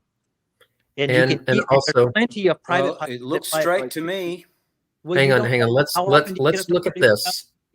How often Let's do you look get at this, perfectly Pete clear Dubs. horizon? Not I very don't often. always- Right, exactly. on. I don't normally get Hang it when on, I hang fly. on, guys. Hang on. No, but hang I on. have mountains right near me. Let's and I can try look this. at I'm going to How do tall are something those visual. How tall is I'm that? going to do something visual. I'm going to do something visual, guys. Humble, I'm going to ask you a series of questions based on some images I'm going to show you. So Okay. let's go ahead and do this step by step. Okay. So here we go. Okay, so my first question to you is, Do we see these chess pieces? You have white pieces and you have black pieces on Yes. the roof of this car. On a curved surface, yes. On a curved surface. Perfect. All right. So in this picture, do you see more white pieces or do you see more black pieces? I can see that that's the chess pieces on the roof of the car, and it's And curved. which pieces do you see more of? I see quite a few white pieces, and I only see 2 black pieces. Excellent. But they're spread out the same amount. P-dubs, don't jump ahead. Got to let them think. We're taking this step by step. So if each one of these pieces are evenly spaced apart, and let's say each one of these pieces represents a piece of information about the curve of the roof of this car. They represent a piece of information about the curve. That means we would be seeing more information about the curve looking directly ahead than we would side to side. So we're seeing more information about the curve looking dead ahead than we do looking side to side because we're only seeing 2 black pieces and many white pieces, correct? Oh, now I'm with you. The white pieces are much further closer to the camera than the black pieces that I can see. No. And I can't scroll. I can't scroll to look at the different pictures. And let's look at the other side here. So as you can see, we can see more black pieces than we can see white pieces, which means in this direction, we're seeing more information about the curve looking dead ahead than we do side to side. This is why it's easier to see the curve looking directly ahead of you than it is looking side to side because it's called compressed perspective. Well, I haven't got a proper reference for these photos. I'm only seeing what you're scrolling. Here's a wide shot. Here's a reference. Yeah, so I need to have just a minute to try to figure out what I'm looking at. Okay, take your time.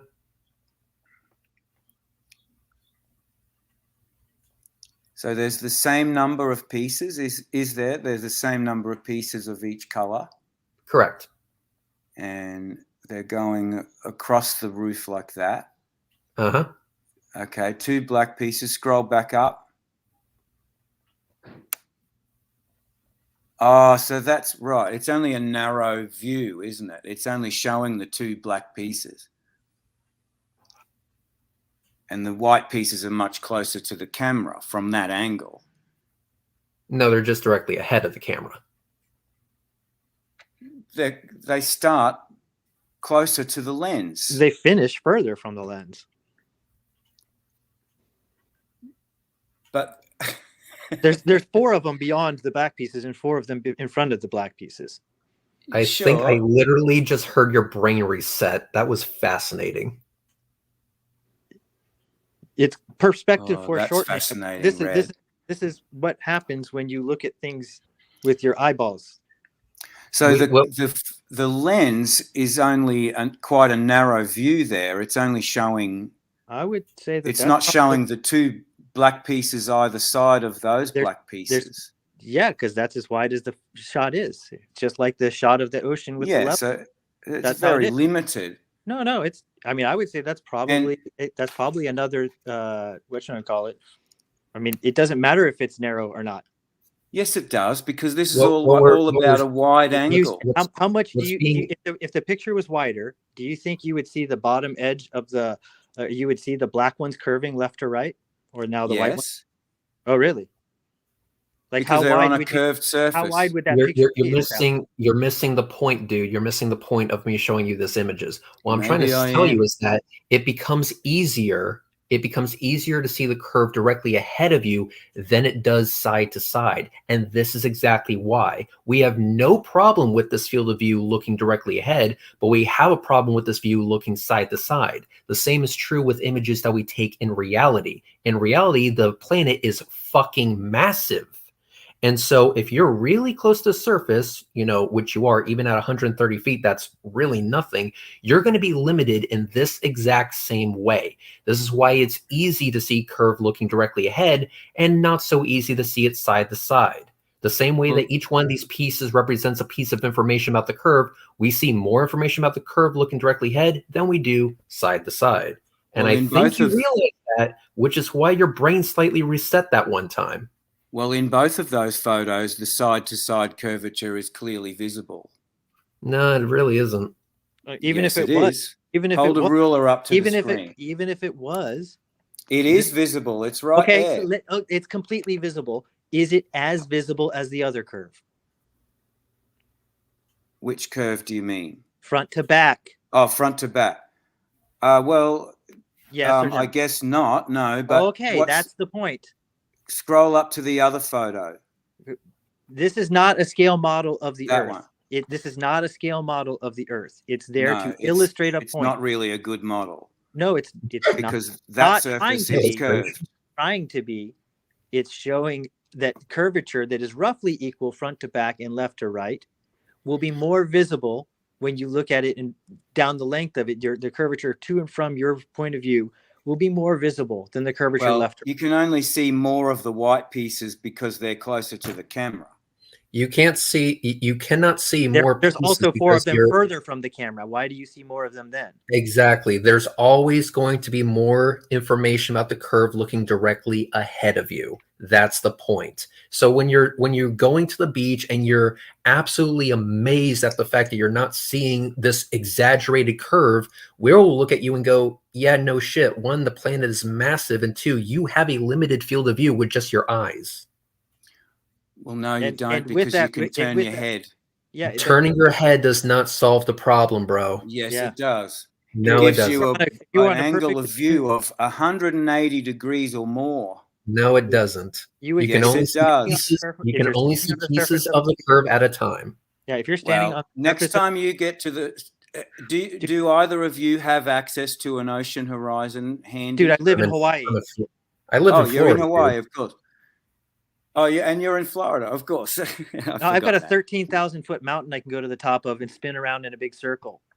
Okay, I have a fucking rocket that demonstrated the curve. Like, what do you want from me?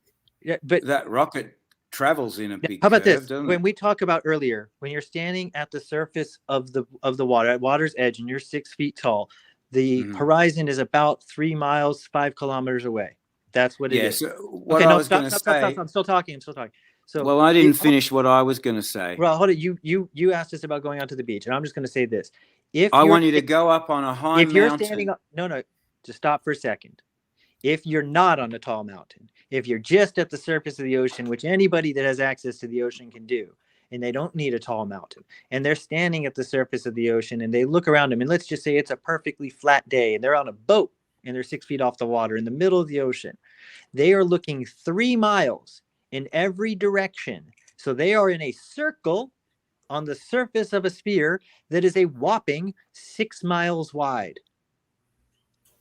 That's it. Yeah, that's it. So the circumference of a circle that is 6 miles wide, I'd have to pull up my calculator. What is it? 2 power, whatever. What does it come out to there? What are we talking about? Oh boy. Sorry, 37 miles around. Right. So if you had 180 view, you're looking at a whopping 18 miles of coastline. And you expect to see curvature on it. And you expect to see curvature on a planet that's 3,000, or 6,000 miles around, or whatever, or 24,000 miles around. Yeah, your sense of scale. To see something. Yes, I would expect to see something. What's the fraction of especially? 17? What's the fraction of 17 divided by 20,000? I am going to show something. I'm going to show something, and this was something that I shot myself. I will explain it this way. Let me share my screens. Okay, so Humboldt, you are fully aware of the SpaceX Falcon 9 and how they land their boosters? Yes, I love those videos. Cool. Anyway, so one time they were going to land the booster back at LZ1. That's the landing zone 1 back at Cape Canaveral. Unfortunately, the pad was actually off limits due to a cleanup that needed to happen. So what they did was they sent out the drone ship. And so that means that of course I still love you. Yes, of course. So and you're very sweet. Called. I appreciate it. Yes, that's what it's called. We will go on a date later, please. So anyway, when they sent that, you know that's what the ship is called. When they landed on the drone ship, just read the instructions. We were looking at the horizon. And so the ship was actually far enough away from us that we couldn't actually see the ship Guess what we saw when the rocket came back? What? Let me show you. It's pretty fucking cool. There's the rocket coming down. I see curvature. Hang on. Up. What's blocking the flame? What's blocking the flame? Oh, it's the Holy curvature shit. of the Earth. Oh, no. And hang on. Let me pause it right here. Hang on. Wait for it. There's the smoke coming up. So this is the top of the Falcon 9. This is the smoke billowing up from when it touched the drone ship. So the drone ship is actually here behind the water that's supposedly flat. And we see the top of the rocket hidden with the curvature of the Earth that's supposedly not there. And we see the flame being obscured. And I now understand that the reason that we see it like that is because of perspective. That's not perspective, bro. Yes, it is. Perspective doesn't make the bottom of something disappear first. Does perspective work inside a building and outside? Hang on, Humble. Let me ask you this question. Perspective is alpha equals 2 times the arctan of G over 2R. Alpha is the angular size. That means nothing to me, mate. Hang on. Then you're about to learn. I'm here to educate you. So alpha is the angular size. G is the actual size. R is the distance. What that means is that as an object gets further away from you, it will start to shrink in totality. That means all of it at the exact same time until the available resolution of your eye becomes insufficient to make up the object as a whole.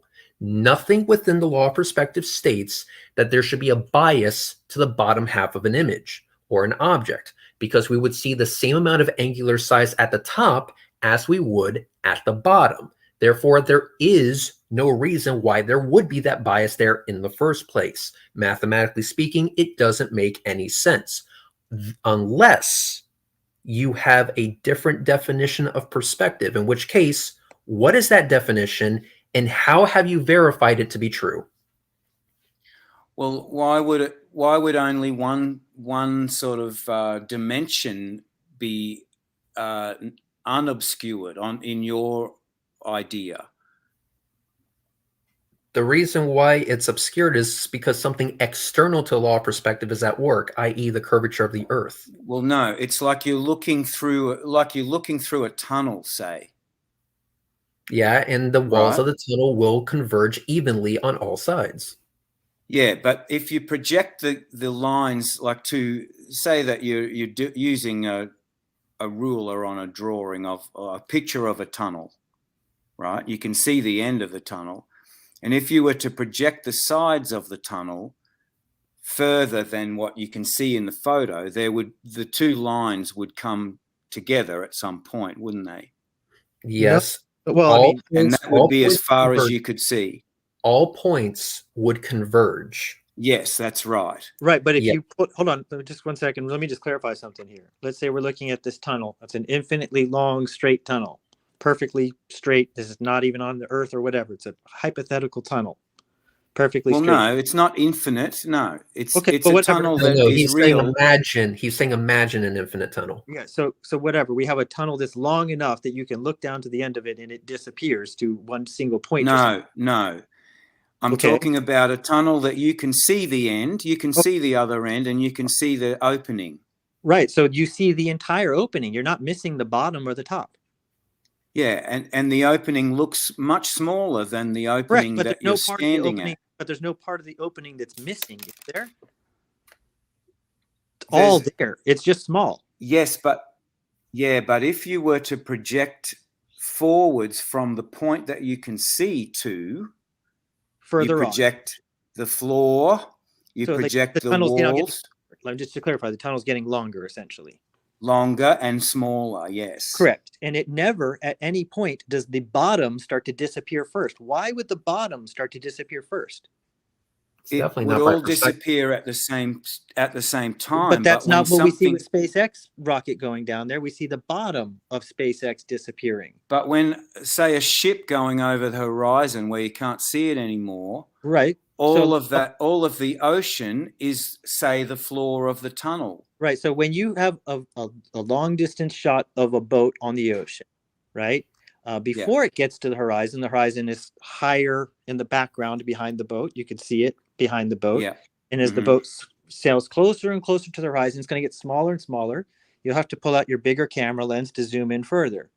At some your trusty P1000. Sure. No, this was not a P1000. This was an LX200 telescope. Much better. Hold on. So we're in the realm of hypothetical, guys. So the boat gets out there, and now it gets to a point. It's gotten really. It's still decent size in your camera, but the bottom starts to disappear on it first. Yeah, that's right. Because the bottom part is the floor of the tunnel.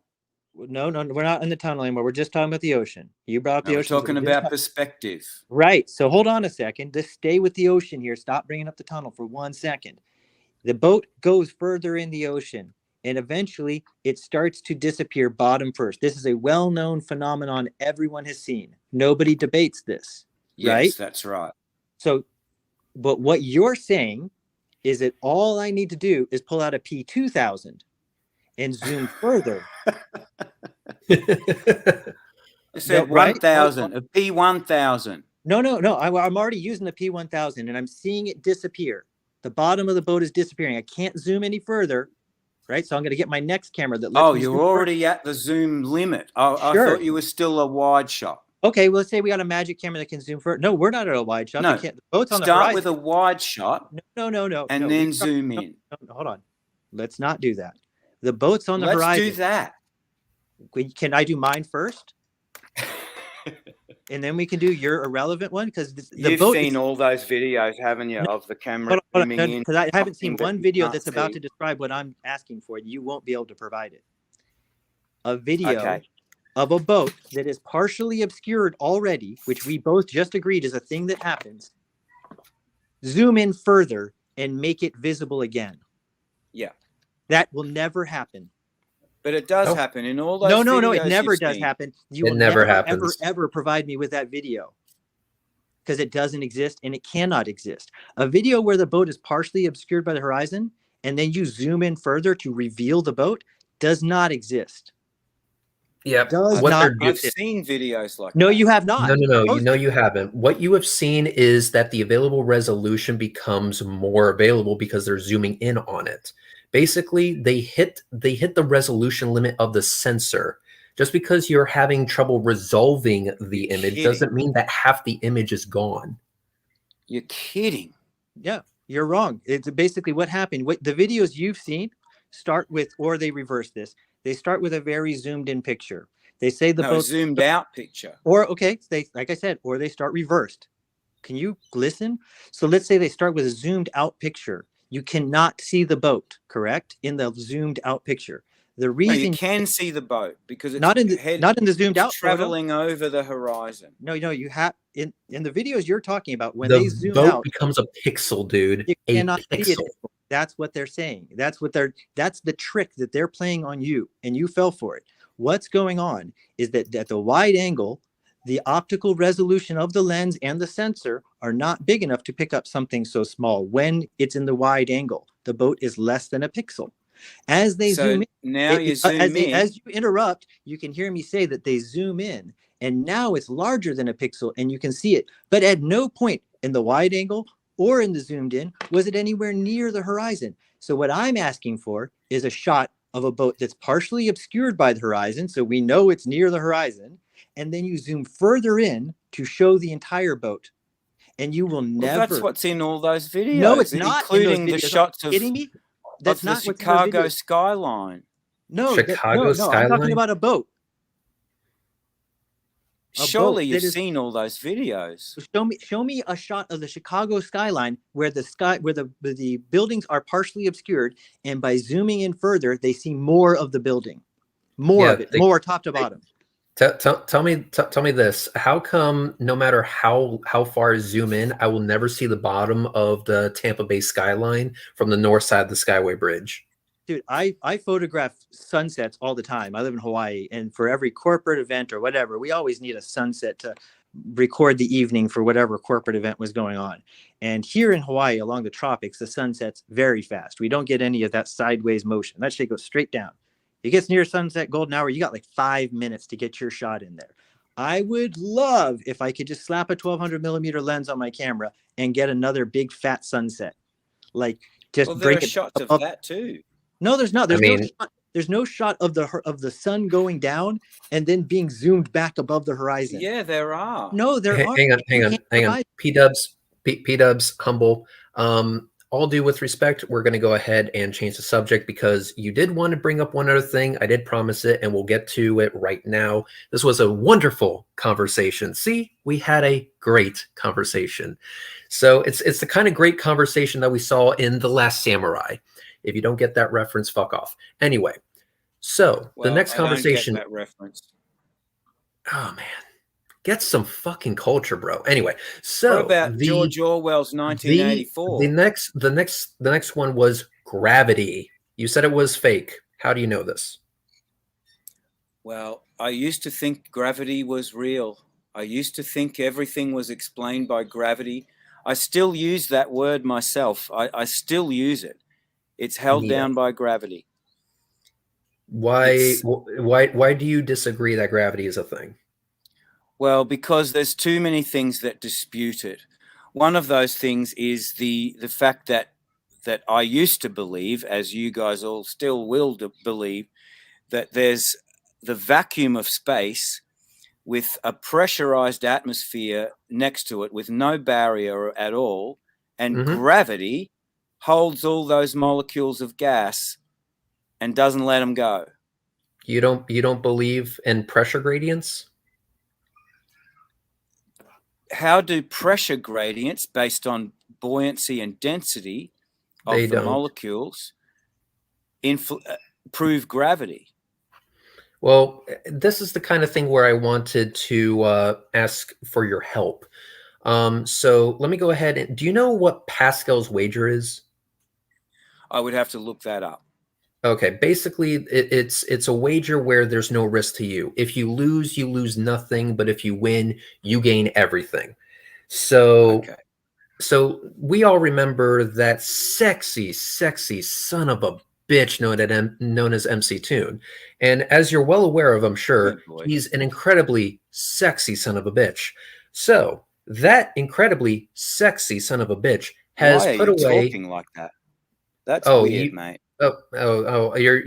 You don't want to know about his incredible sexiness and the fact that he is a son of a bitch. I'm sorry to inform you, man, but he's an incredibly sexy son of a bitch. Anyway, what he has done, that's really weird, mate. What he has done is he's put away $10,000, and what he wants to do is this: he wants to put forward 5 tests, just 5 tests based on the theory of gravity.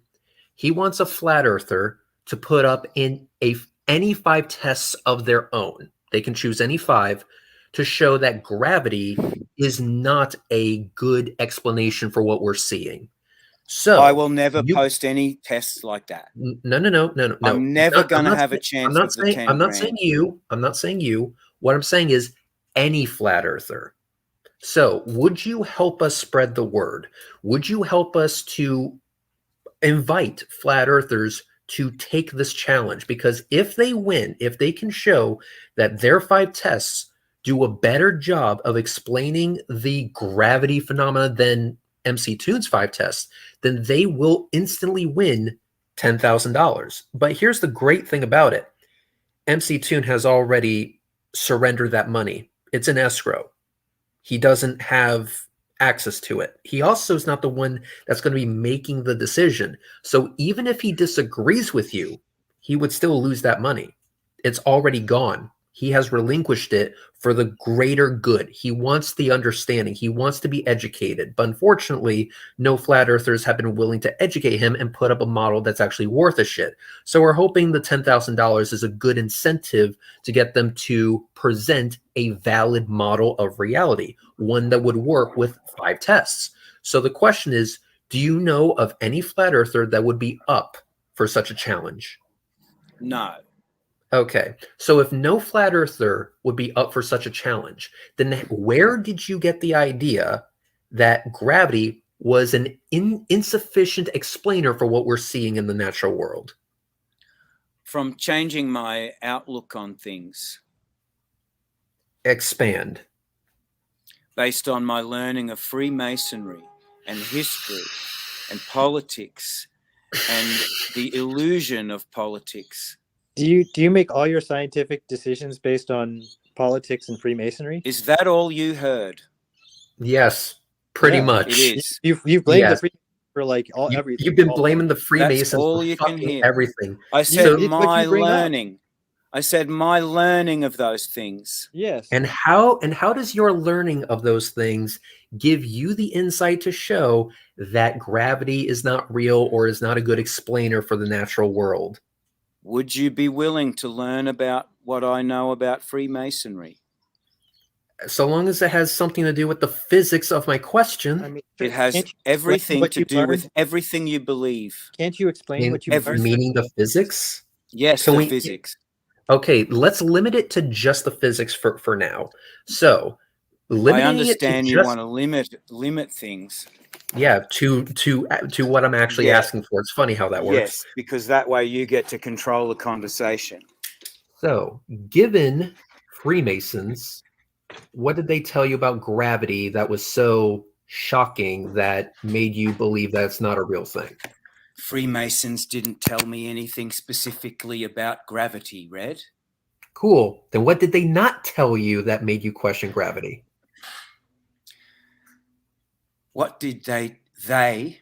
Who's they? The Freemasons, bro. or the people that you learned about the Freemasons from. Okay, that's better. That would be they, yes. There's a So, lot of ways. We don't really like the word they. It'd be a lot better if you use proper descriptors for who you're talking about. But go on. yeah. Well, so it's very difficult for me to keep my train of thought in this conversation. I don't think it's been that good really at all. Oh, I think it's been a fantastic conversation. Do you? Oh, yeah. Just where did you get Especially this? where you're Who calling told you MC what about- Toon sexy. What? Is that- Who told you? No. who told you- No. You got it wrong. I didn't call him sexy. You got that wrong. I called him a sexy son of a bitch. Guys, Another man. what? You can't describe another man as sexy? All right, Well, It's not because- that there's anything it's wrong because- with that. It's because he wanted let's to. move It's on because he and wanted to look let's go like back Tim to- Holland, but Globalist. instead he looks like thank you. Next, Let's go back, Reds. Let's go back to Humble's gonna tell us what either the Freemasons did or what someone who told him about what the Freemasons were doing did to change your mind about gravity. Yes. What Deception. aspect of gravity? No, we know that they're deceptive. We know that they're liars and that they're Deceptive about Yeah, gravity. we know this. they You eat told us this. children. You already They told us kick that. puppies. Trafficking children is part Right, of yeah, it. okay, great. They're horrible people. And they Have you heard of that? Hold on. We don't need to get into that. We're talking about gravity and how the Freemasons lied about it. Now, either you read how the Freemasons lied and made up your own choice, or you read, or someone told you about what the Freemasons did, and there was a good enough source that you believed them. What did it say? It just said Freemasons lie about gravity, or was it more specific than that? It was not specifically about gravity. So it didn't say anything about gravity. It's specific. No, Okay. not So- specifically. I said that before. Here's the thing that happens. Did in you real miss life. when I said that before? Okay, You then did say that what? before. Then Here's where the did thing you that get? happened- Then how did you arrive to your conclusion about gravity? Yeah. Well, no, By let's just- learning let's just say about the deception Freemasons deceive us from on every aspect of orbit, gravity, and everything. NASA. Yes. They were way before NASA. So they were deceiving long before Yes, NASA. they were. It's Okay, much so older than NASA. So in the real Neat. world, though, we observe things Meat, fall to the what? ground, and you're going to say that's density and buoyancy, and that's fine. We can discuss that in a second. Yeah. But we also CO2 is a we good also one. we also observe other things other than just things rising and falling. And one of the most seminal experiments concerning the depiction of gravity is the Cavendish experiment. It does not occur in an up and down motion. It occurs in a horizontal tangent, so it's not related to density or buoyancy of anything. Yet the masses in a Cavendish experiment move. Reliably. I don't know that experiment. Okay, Okay, let me ask you this, Humble. Let me ask. Brett. Hang on, P-dubs. Well, let me just say, please. if you're gonna criticize gravity, Humble, just so you know, you might want to be familiar with one of the most seminal experiments concerning gravity that has been repeated for hundreds of years by people around the world. If you're gonna criticize gravity, you might want to just look into that. Just saying. Well, Even if you you might disagree want to with it, think about. even if you disagree with it, Humble. even if you disagree with it, Humble, you should probably look into it. Just saying, because you sound kind of ignorant on the subject when you don't even know about the cavity. Are you willing to look into anything that I've said? Oh, I've looked into Freemasonry. I want to know. Let's look into. Hang on. Have you looked into Freemasonry, P-dubs, servants. I'm gonna do a hard reset here. Let me try something. Humble. I don't think I'm going to get a direct answer as to why you believe gravity is bullshit. So I'm going to ask the question in a different way. Why do objects fall? Because of buoyancy and density. So the surrounding air. Yes. Okay, so the surrounding the surrounding air is what gives objects the directional influence to go down.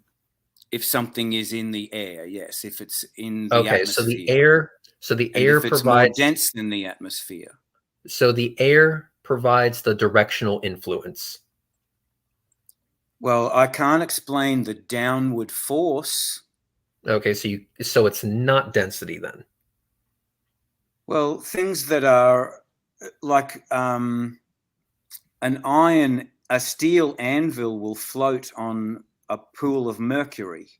Yes, so basically the mercury in that case would be providing the directional influence in that case, just like the air would be providing the directional influence for the object that's whatever's in it, correct? Yeah, because it's denser or not denser, whichever is the object. Okay, cool. So we know that the air is providing the directional influence, which makes objects fall. So the question becomes, why does a feather fall faster when that air is removed, therefore the supposed directional influence is removed? Because there's some kind of downward force. But it's yes, not explained by gravity. Except it is, but if it isn't, then what explains it? Einstein has been proven wrong with the whole thing of gravitational waves. All of that turns out to be absolute rubbish. Yeah, people at LIGO could not be reached for comments. So what do you have to replace it? What does that mean? That's a question, meaning what do you have to replace gravity? People at LIGO could not be contacted for comment. What does that mean? Oh, you don't know what LIGO is? No. I'm just going to ask you to look it up later. So if you were to replace gravity with something, obviously it's not buoyancy and density because we're talking about a vacuum here. So what do you have to replace it with? Some kind of downward force. Indeed. I agree. Yeah. I still call it gravity. Humble, you have to understand that, like. Yeah, so do we. We like. You think that we know all the answers? We certainly don't. Do. No, we certainly fucking don't. Especially about gravity. There's lots like there's a lot of unknowns. Right. No, so hear me out. And in any scan of the sky with a telescope, but what we have done is we've created some tests. Lines, there's a lot of errors. Can I explain to you how we've done some tests to establish that it's not one of the other fundamental forces that we know about? Because we know about the electromagnetic force. Right? Yes, the strong and weak electromagnetic force. Strong and weak nuclear forces and the electromagnetic. That's right. Yeah. Yep. All right. So we know about those forces and we can measure them. Right? Dark matter. No. Dark matter is still hypothetical. Oh, it influences everything. We don't know it exists yet. And science does not say it exists. So stop saying that science says it exists. Hence the word dark. Yes. Yeah. Unknown. It's an unknown. We don't know. We don't claim it exists. And what percentage of the universe does dark matter? No. Hold on.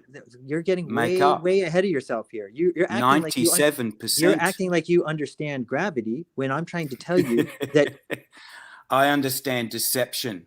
No, you don't, because you don't even know. Yes, I do. Except you haven't even realized throughout this entire time that you have been deceived. Yeah, like You you have don't been know what. deceived by a bunch of How flat have I been earthers. deceived? Humble, real quick. Okay, I'll explain. Hang on. You've been deceived into believing an inherently contradictory model, one that can't even explain sunsets, By the whom? angular size of the sun, how an equatorial telescope mount works, why things fall, Who why has Kepler's deceived third me? law works. You guys have no math to back up your assertions. You guys have no Who has observations deceived to me? back up your assertions. And for some reason, you choose this model, which doesn't work in any aspect whatsoever, over a model that can literally I said predict earlier, I don't have eclipses a and model. other celestial events thousands of years into the future. I When don't has a have a flat model, earther? Red. When has a flat earther ever predicted a solar eclipse? When has a flat earther ever predicted an occultation with the moon and another planet? When has Who a flat deceived earther me? ever done any of these things? And the reason why you can't figure out and answer that question This is constant because a talking flat is earther gaslighting can't do it. behavior. It's because they believe in a contradictory model, and for some reason you believe it. And I believe I know why. The This has been a reason good why you 2.5 believe it minutes is now. because you believe that you have to believe in this inherent contradictory model because that makes you a good Christian. I think this is all religion based. I don't Who think it's all. deceived me?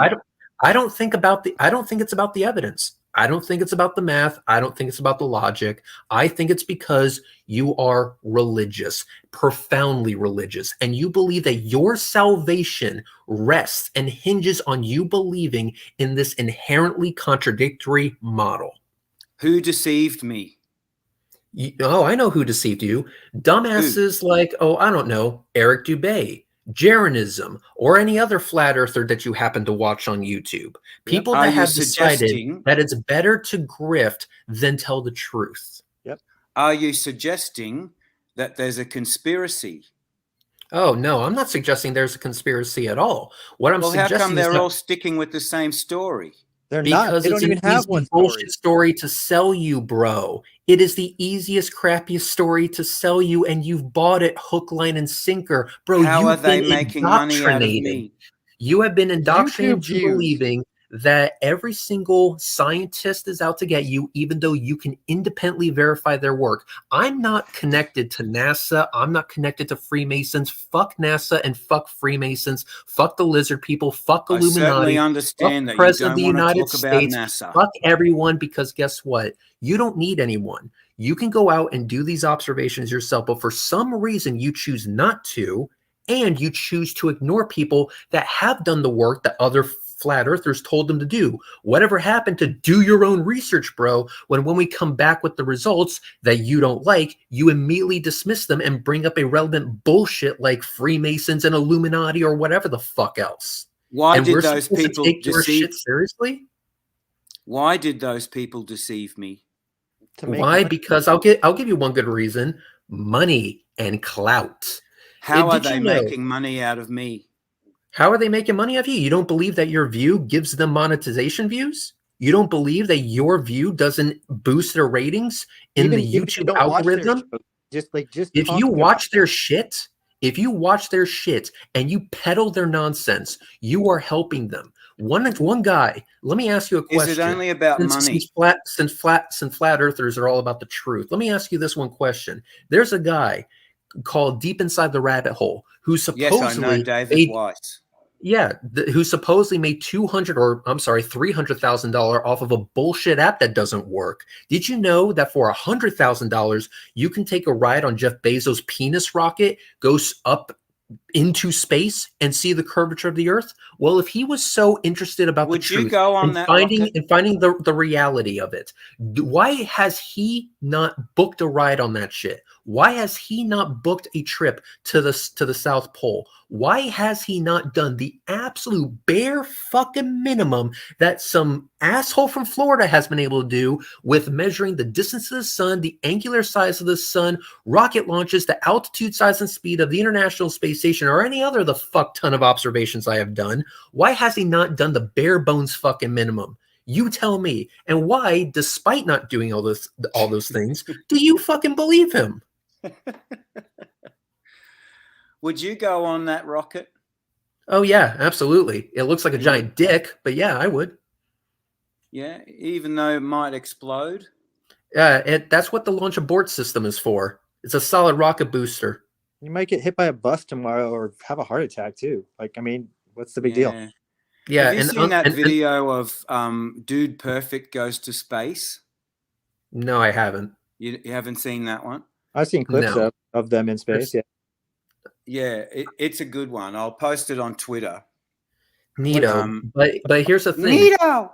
But here's the thing. Here's the thing. Fake. Why are deep inside the rabbit hole? You obsessed with space. Deep inside the rabbit hole could have booked a ride on that, and he didn't, even though he supposedly made enough money to do that. What's that? Should I know what he's thinking? Oh, I know exactly what he's thinking. I know exactly what he's thinking. Oh, damn straight I do. Yes, you know what I'm thinking? Can you do this? Have you got this gift for everyone? Oh, I know what you're thinking. Do you know what people are thinking?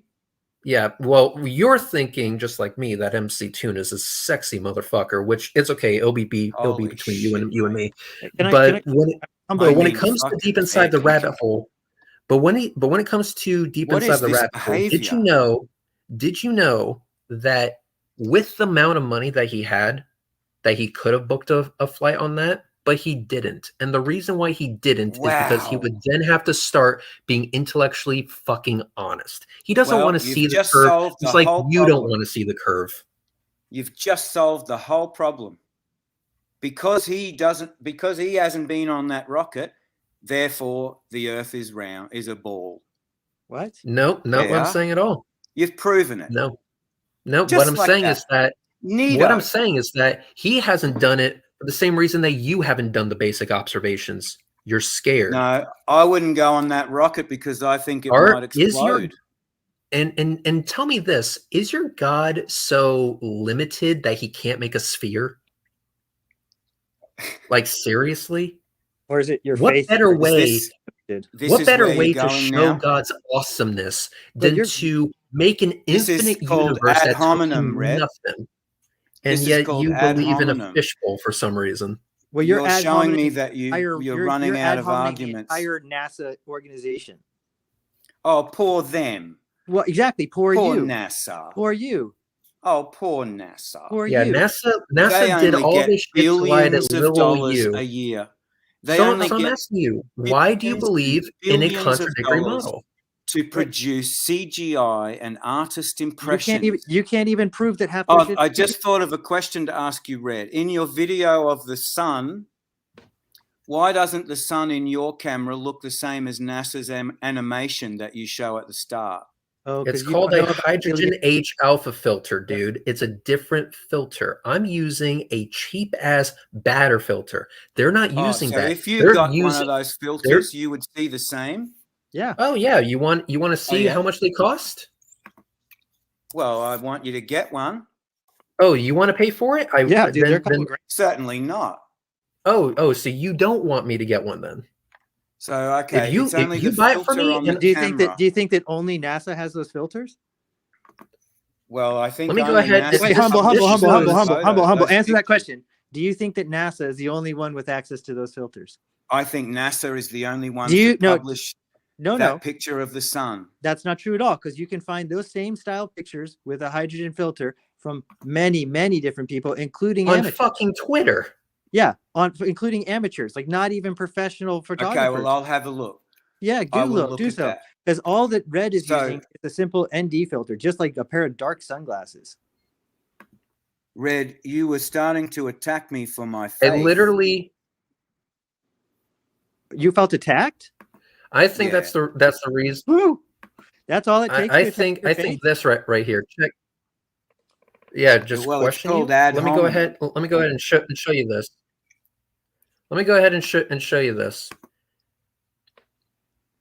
Here's yesterday's view of a massive pillar prominence on the sun. My H alpha filter is still a little faulty at the edge of the field, but pleased with the results. #astrophotography. This photo is not from NASA.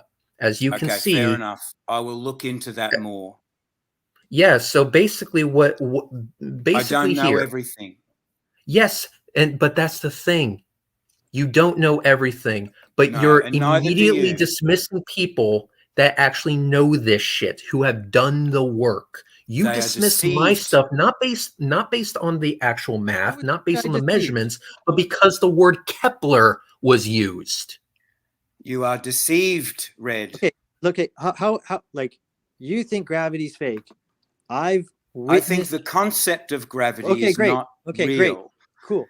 There is a down. Okay, There okay, are, there's, okay. Stop.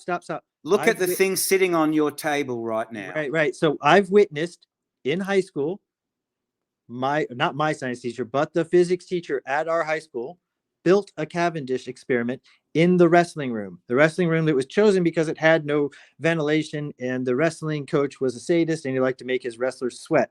So he filled the room with pads. That was the wrestling room.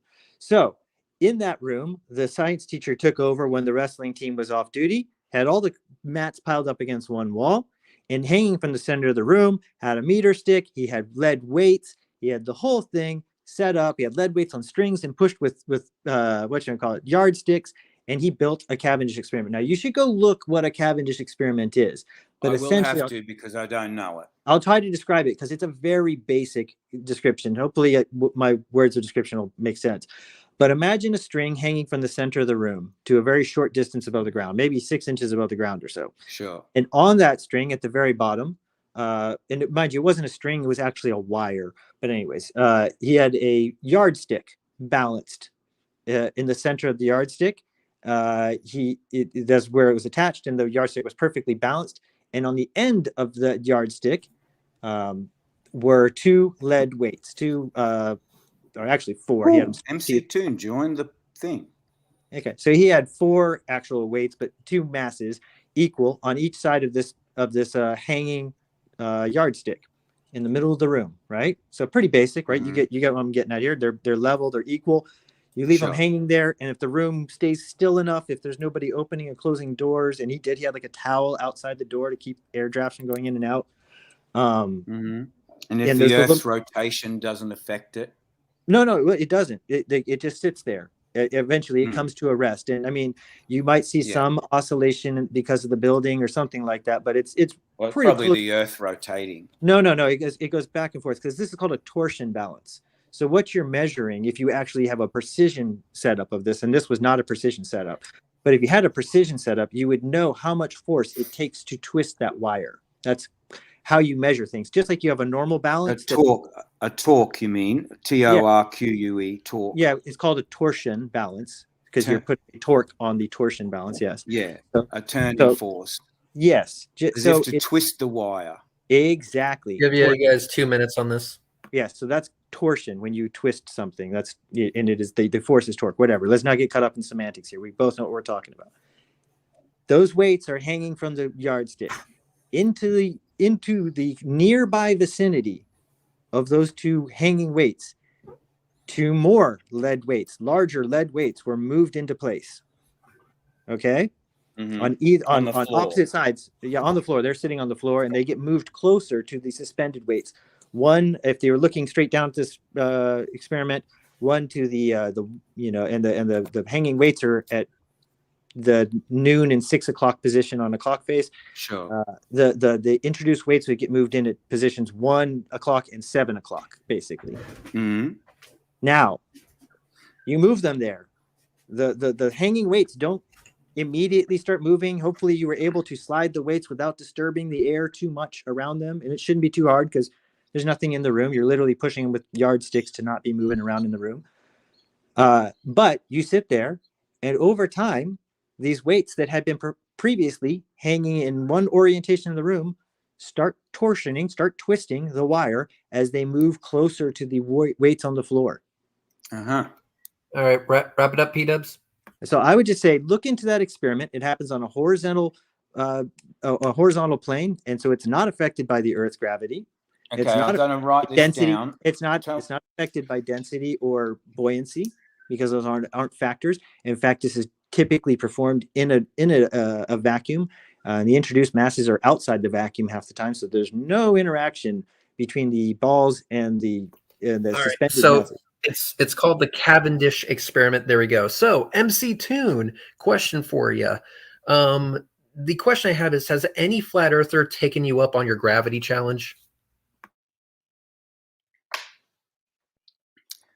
Be sure to unmute, by the way. P-dubs, I will look up the Cavendish experiment. Okay, and before you go too far and just read the flat earth debunking of the Cavendish experiment. I don't do that. Okay, good. But just the common claim is that it has not been replicated. It has been replicated. The common claim is that it was done in a shed. And yes, it originally was done in a shed, but now it's done in stainless steel vacuum chambers and shit. So, yeah, we do ship better now. So MC Toon, has any flat earther taken you up on your gravity challenge? I've gotten one email from somebody that didn't even watch the video, much less read the actual challenge. Damn it! Fuck. Hey, it's really you, MC Toon. There's a bit of a spin out. I've seen your videos, a couple of your videos. Oh, super. I'm glad. It sounds to me like you agree with Reds on his impression of me, but it's greatly over exaggerated. Is that where your mind goes? Well, it sounds like you were going there, but okay. It did. Yeah, man. I mean, forget that I said that. Then you're getting a little fanboy on me here. I was getting embarrassed. Oh boy, don't go too deep, Humble. Yeah. You're just MC2 likes to start talking dirty here. Anyway, wow, I've just changed my opinion of you, McToon. So, MC2, quick question: what is your opinion of the conversation thus far when it comes to gravity and Freemasons, Kepler's third law, or measurement to the sun observation? Basically, the whole thing. What's your impression? Well, yeah, it sounds like this guy has nothing but a bunch of blind faith assertions about the Earth being flat. Exactly zero evidence supporting his claim. It sounds to me like he thinks that some group of shady people, doesn't matter their name, a conspiracy that are somehow hiding this information, and he wants you to watch it. McToon. It's a conspiracy, I tell you. Yeah, we got that. And he wants you to watch some video that's going to make a bunch of claims and have zero supporting evidence for it. I know, because I've seen these videos before. It's just going to be the Freemasons did this, they did this, did this. None of it's going to say anything about here is how they you already know it. Hid the shape of the Earth. Here's the process that they used. Here's the name of this person who you already know what's in all these videos. Knew the real truth. Yet it's not going to have any of that stuff. It's just going to be baseless claims, just like everything he said today. I think you know everything, McToon. Everything about the well, does any of the videos that you wish to share have any math in it? No, you won't understand. No, if it doesn't have math, right? You won't get it. Well, how about so it doesn't have any math? Any application of physics? No. Yeah, so it has no evidence supporting your claim then. You admitted that it has no evidence supporting your claim. No. Yeah, I'm looking for math here, so it doesn't have I know you are. Yes, I know you does it are. Have it, so it doesn't have any math, and that's includes algebra. It doesn't have any algebra. It doesn't have any geometry. No, not at all. Oh, Batman. Hey, so I don't know if I went to the chat and I shared Sly Sparkane's video, which I like. It's from a number of years ago, but the math is almost not really essential to it. And the nice thing about it is that it was not just his work. It involved a bunch of other people, like a whole random smattering of people's work to measure the angle of the sun. And I saw that. He did a great job on the video, but I feel like it could be replicated because probably the biggest, argument against it that I can say. Hey, let's do that. Right. So hang on, MC Toon. What are you showing here? Oh, sorry. It's just some of that math you were hoping for. Calm down. I got another team. Look at that. Calm. Oh, wow. Scary math. Final one. I don't like the gay playing. I don't like that. We're not playing gay. We're scared of the math, man. The math is because scary numbers because Freemasons made it scary or some shit like that. I'm not sure. Well, Anyway, just stop with the gay. What time is it there? What I'm asking in for, Australia? what I'm asking for, Humble, here is very, very simple. I'm asking for some math from these so-called experts of yours that convinced you that the Earth is flat. Okay, then if there isn't any, then why the fuck do you even believe this shit? Just blind faith. That's it. Just blind faith. Blind faith. That's right. Yeah. All right. Well, what time is it there in Australia? It's 4:15 in the afternoon. Oh, it's getting Thursday. It'd be tea time, right? Yes, I do have to go very soon. You feeling a little peckish, huh? You want a little nibble? Huh? I got some for you. Huh? McToon. What's your favorite flavor? Yeah, which one do you like the best? This means you're a bit like that guy, Professor Dave, that all you've got is ad homs. No, I mean, all this isn't an ad hom. That's all you've got. This is an insult, by the way. They're different. Oh, I know that. Yeah. Hey, Humble. Just so that you are aware, I'm just going to come out and say it. I knew when you came in here that there was no chance in hell that you were going to have any legitimate counters to my video, nor was I going to convince you in any way, shape, or form. That's why it took me 9 hours to do it, Reddy. But there was a purpose. Me the whole time. But there was a purpose for having you come here. And I'm happy to tell you that you have served that purpose. You have served that purpose beautifully. This was an amazing conversation. And Humble, if you ever feel like we could have a part 2, that would be absolutely great. But even if you never talk to my ass again, it doesn't matter. You have served your purpose. You have served your purpose. You have given me everything I could have ever hoped for out of this conversation. Will you tell me what that is? Yes, I'll be more than happy to tell you what that is. What you have demonstrated in this conversation is that flat earthers have nothing. They have nothing but one thing: paranoia. I've tried to explain you, why. sir, are paranoid. You are paranoid as fuck. Do you think I gained something from this conversation? I really don't give a fuck if you did or didn't. Oh, I really don't give a fuck. You're not empathetic at all. I hope that you do gain something from it. I hope you do. Thanks, P-Dubs. I can tell that about you. Okay, well, yeah. So, but you've also dismissed me plenty of times, so I don't think I'm your best bud. What I would say is do go look up go look up. Hey, he's learning. Experiment. And also, I sent you a direct message with Sly Sparkane's nice test, which hopefully you would realize that it doesn't rely on one person. It relied on a whole group of people's observations, very basic observations. The math is very basic, very basic. I think I saw that video with a bunch of lines kind of coming off the earth. And I think he showed that some of the viewers were behind the curvature of the earth by projecting his lines. It had nothing to show with it. What he was showing was the distance to the sun, which only works with parallel light beams coming down to create the angles that we're seeing. And if you try to map those angles onto a flat earth, they don't, the lines don't converge anywhere. They converge all over the place because it's a sphere. And some of the people, I'm pretty sure, because that was one of the videos I watched when I was still questioning the whole thing of flat earth. I watched lots of stuff because I was not convinced. You didn't question it hard enough. Yeah. So, what was the issue with the video you're saying? Because it wasn't people behind the curve. That wasn't what the video was about.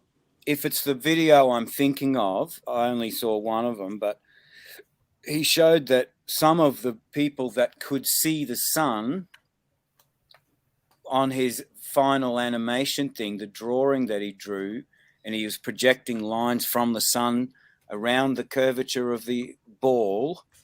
He showed that some of the viewers were actually behind the curvature and they wouldn't have been able to see the sun. No, that's not what was done. What was done is the altitude angle of the sun from each observer. And then if you Yeah, were to I'd have to plot, watch the video again. if you I were, sent you a, if I you sent were you to a link in plot, your direct message. On Twitter. and Yeah, if you were if to it's the plot, same video, and if you were to plot those lines on a flat Earth, you would get contradictory answers. But if you were to plot those same exact lines on a sphere, you do not get contradictory answers. Funny how well, that works. I think it did contradict. I think No, the why would video he that I publish? saw. Why would he publish the video if it contradicted? Well, because he hadn't thought of it. No. No, what's the it clearly shows- contradiction? I literally all if he- you all can he did find was- one contradiction in that, I'll be impressed. You'll Humble, have to really- give me time to go and look at the video. How much Okay. how much time do you need? A week, 2 weeks, 3 weeks? Yeah. Okay, so Humble, Yeah. let's just assume he wasn't lying. He took angles for the sun He's throughout not the day. lying. Okay. He believes everything he says. No. Okay, he The took observations angles- speak for himself. Yeah, literally the math just speaks for itself, or the animations do. Like, he took the angles that were given to him by a bunch of random people around the globe with photos to back up what they had measured, and he plotted those angles. That's all he did, is plotted those angles. And when he plotted them on a flat Earth, those angles, very simple. When he plotted those angles on a flat Earth, the lines didn't come to any point anywhere. They were crisscrossed mess. There was just no parallel. There was no point that they pointed to. If you extended the lines, they didn't come to some point and meet up. There was no. Well, it might line- be a different video then, because Okay. the video And I then, saw. and then when he wraps those same visions around a sphere the size of the Earth, suddenly all the lines are parallel lines, just like we experience the light from the sun as parallel lines. Well, in the video that I So- saw, We don't care about the He- video you saw that you can't remember very well unless you have the link, to be honest. Yeah, we're asking. Okay, so how about this, Humble? How about this? Let's go ahead and in do the some video that homework. I saw, he So- No, you don't do a remember the demonstration. This. You don't remember the Please, video. I'll please make let you- me talk for a second. No, because you don't Please. remember the Humble. video you saw, Humble. You don't remember it. You're just talking over me. Yeah, because in the what you we're don't doing- have anything to say. Post the link. in the video that You I don't saw, remember the video. I do remember No, you it. I'm don't. telling Post the link if you Oh. remember it. you, would have to give me time to find it. Well, then don't talk about it if you can't remember it correctly. You weren't even sure. In the video that I saw by Sliced Alone, You misinterpreted something he saw. He- He said. You Hang on, can't remember his hang on. name. P-dubs. Hang on. Everyone, stop. Hang on. Humble, please continue. No one interrupt him. Thank you, Red. In the video that I saw, which was probably a year and a half ago, Sliced Alone didn't do a demonstration on a flat Earth map at all, or a flat Earth model. He only used the globe model to illustrate what he was doing. Now, I would need to have a look back. I don't know. I'd have to search through and watch the videos to find out which one I watched. He might have done more than one video like that. Okay. All right. So I'm going to suggest a bit of homework here. Does so that make sense? It makes sense that you watched a video you can't remember. what I'm Right, going right. to It suggest is this. We'll send you the link to that video. You watch it, refresh your memory, get back to us with your conclusions on it. Also, if you can, try to find someone to enter into MC Tune's flat Earth gravity challenge. Again, Pascal's wagered. They don't have to put any money up. MC Tune has already put the money away, if my understanding is correct. MC Tune, can you speak on it? Beaver Zero, or formerly known as Brainy Beaver, he has it. It was Bitcoin. I transferred it to him. I put a video up before I transferred it, announcing the Bitcoin address it would be sending it to. And then, of course, the blockchain can be confirmed that it was actually sent. I hope you haven't Excellent. invested any of your own money in Bitcoin, McToon. I've been doing Bitcoin since 2012, so you don't need That's to a tell. shame. You don't need to be the one instructing me about Bitcoin. Thank you. Well, But when you find out who's behind Bitcoin, you'll change your mind. Dude, Let me guess. Is it the Freemasons? Satoshi Nakamoto. I've personally No, the reviewed CIA. I've personally reviewed the source code myself. I'm Sure. a software engineer. Well, Nice. that I've proves it. looked at the source code. The source Yeah. code is freely available. Anybody can go look at it. Sure. So anyway, with that being said, Humble, this has been a You should sell your fantastic Bitcoin and conversation. get your money back, McToon. Yeah, mind So- your own business. Let me guess. we need to invest in Doge apparently. So with that being said, No, just keep your money. Humble.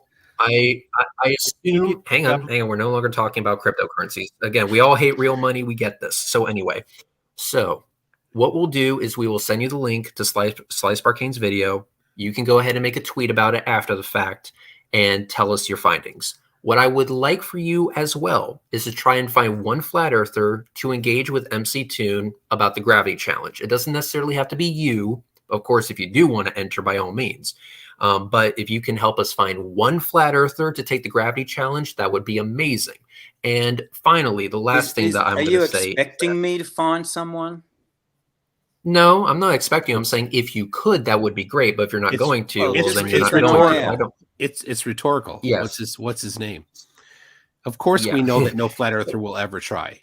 It's because gravity is real, and their inability to actually produce something proves it. Yeah. Well, I believe that I would help refund your $10,000 if someone came up with some sort of like explanation that was better than our current gravity. I'll put five grand up to that. Dude, anyway, but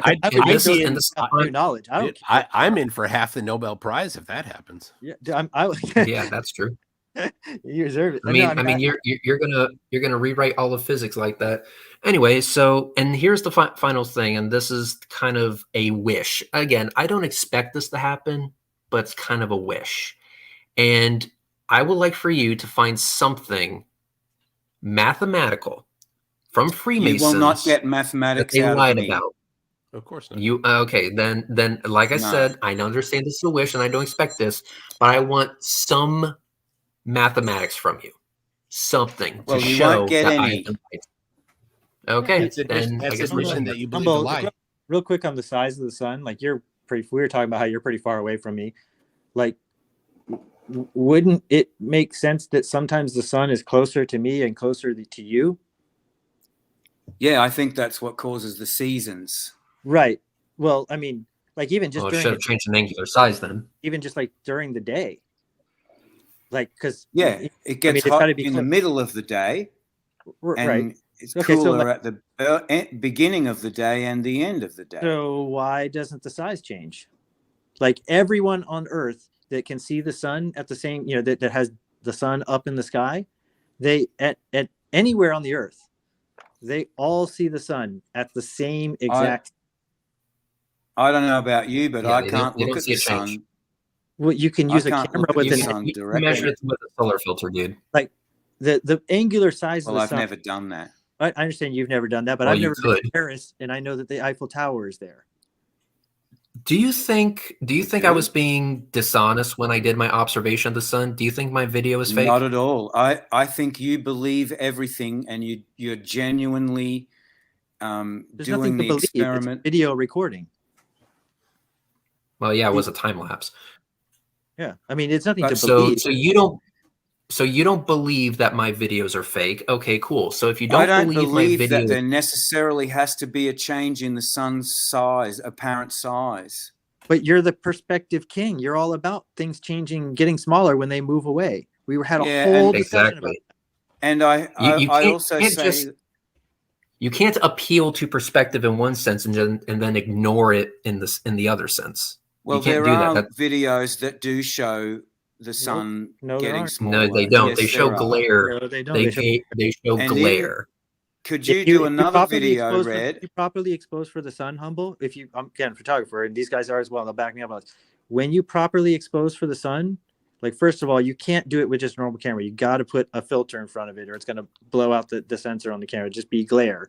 And so when you put enough filter in front of it, just dark glass in front of your camera, essentially, you will get a sharp image of the sun. It'll have a clear, sharp, definable edge that you could then measure on the photo or by its angular size or whatever. So like when you see a video from a flurfer that says, oh, look at the sun getting smaller as it sets towards the horizon, there's the perspective everyone says doesn't exist. Notice that it's not a clear, sharp image of the sun. It's a fuzzy edged glare. And the reason it gets smaller is because as it sets into the sun, because it gets near the horizon, it's going behind more and more atmosphere, and that's cutting down. That. No, you don't understand what I'm saying.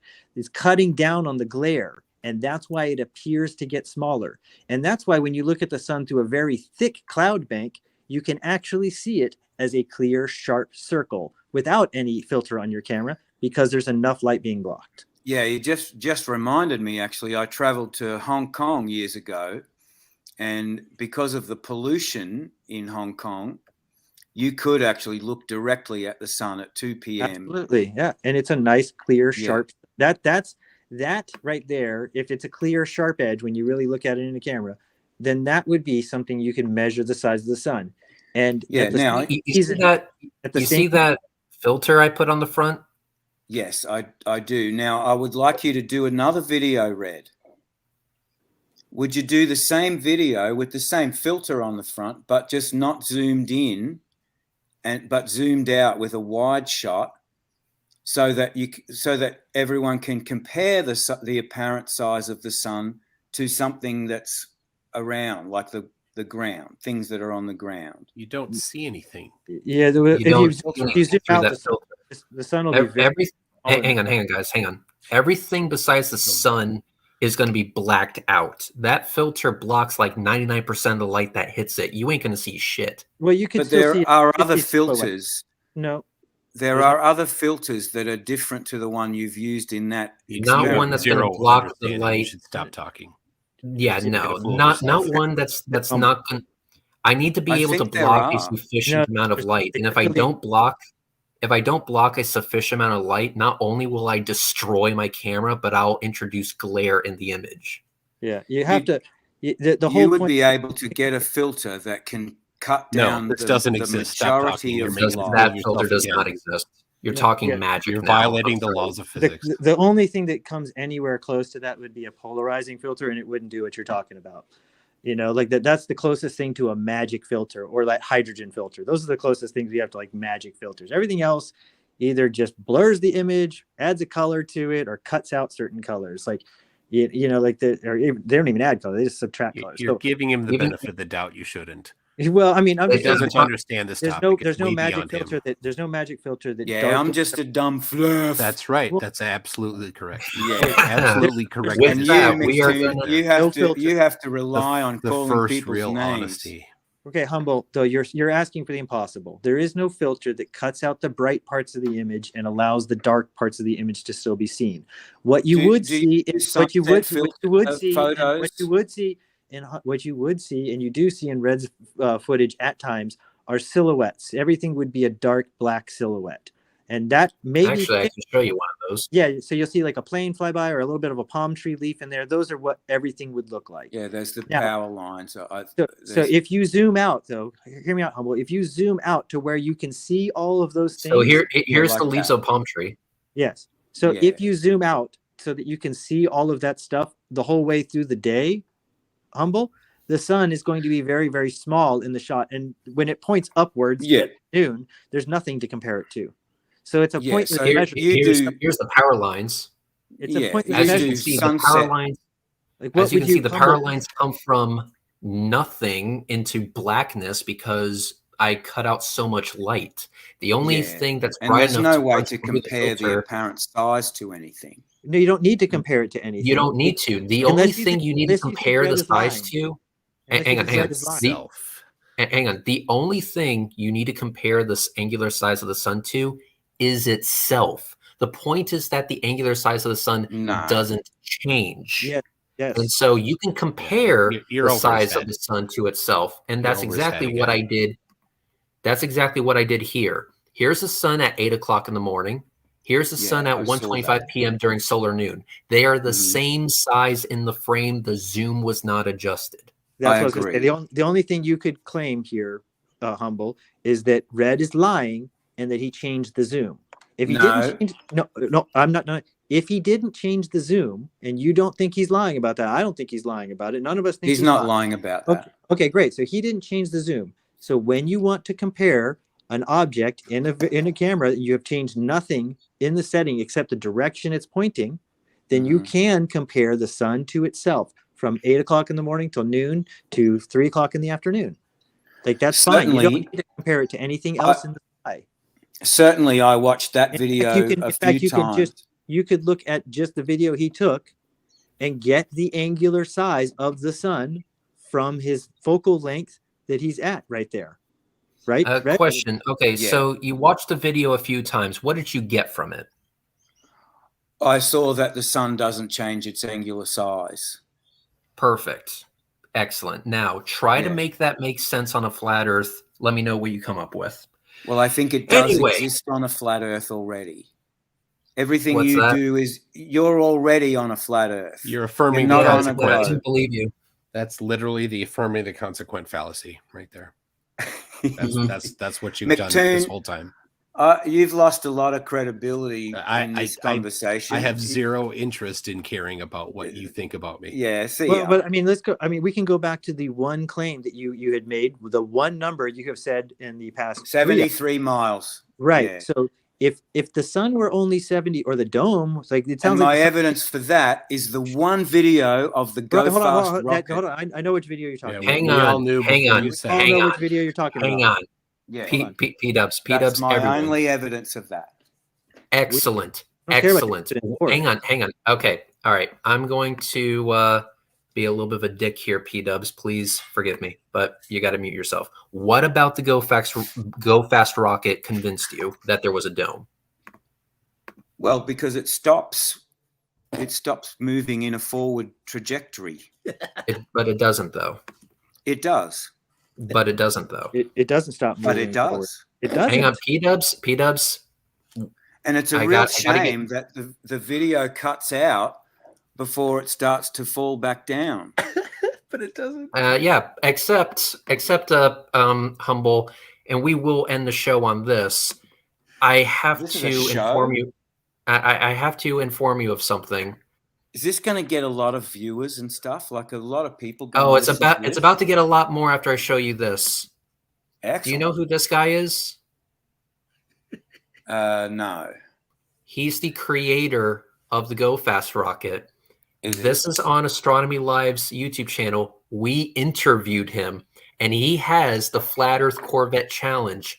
This is the creator of the rocket, and he explains Okay. that it did not hit a dome, it did not stop going up, and that there was a D-spin mechanism on the rocket itself. In this interview, he explains all of that in vivid detail. And I do he know about also, the D-spin.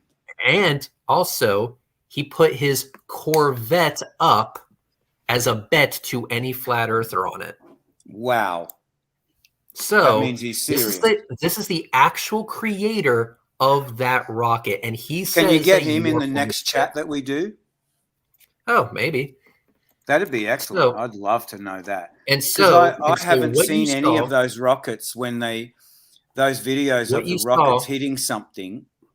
The What you videos saw was always not a cut rocket out. hitting something. What you The saw was videos a always cut out right when you don't want them to cut out. It's very what annoying. you saw.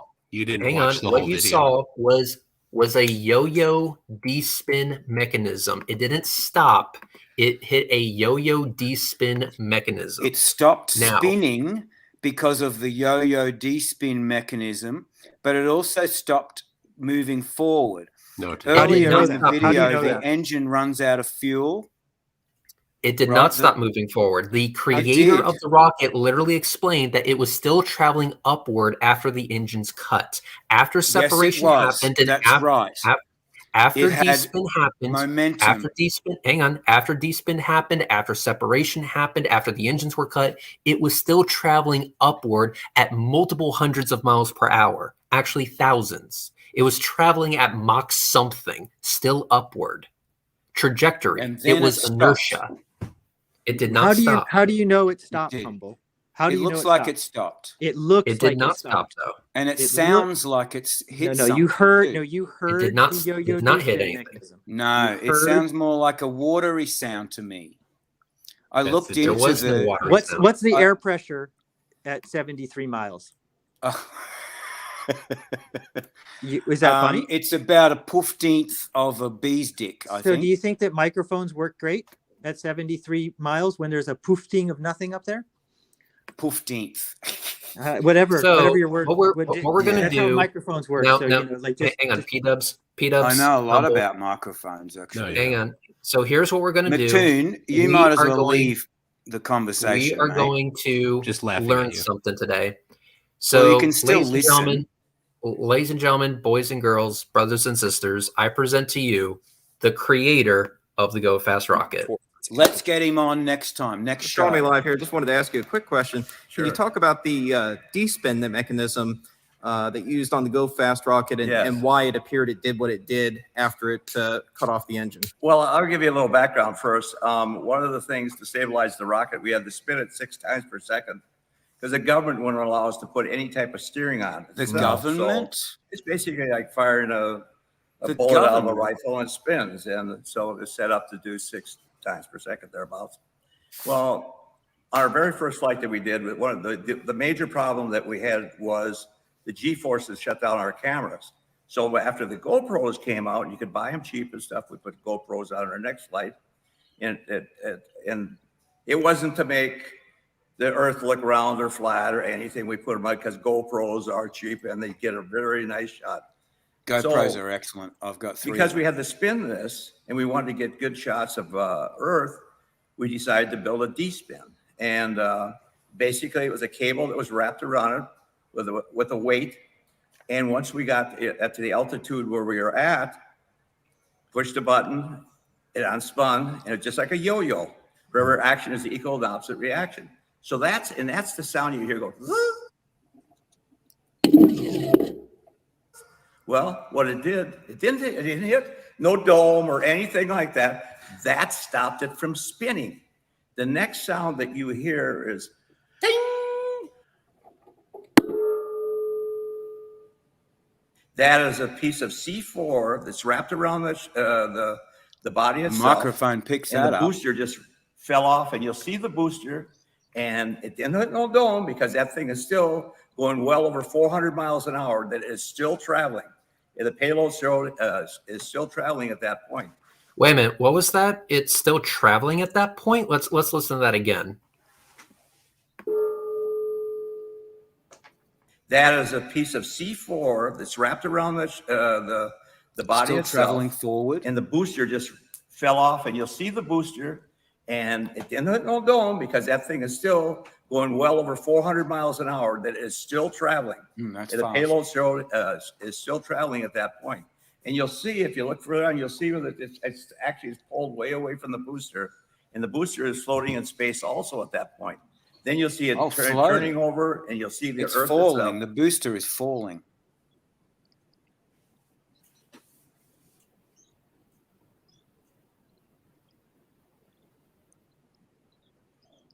GoPro curvature.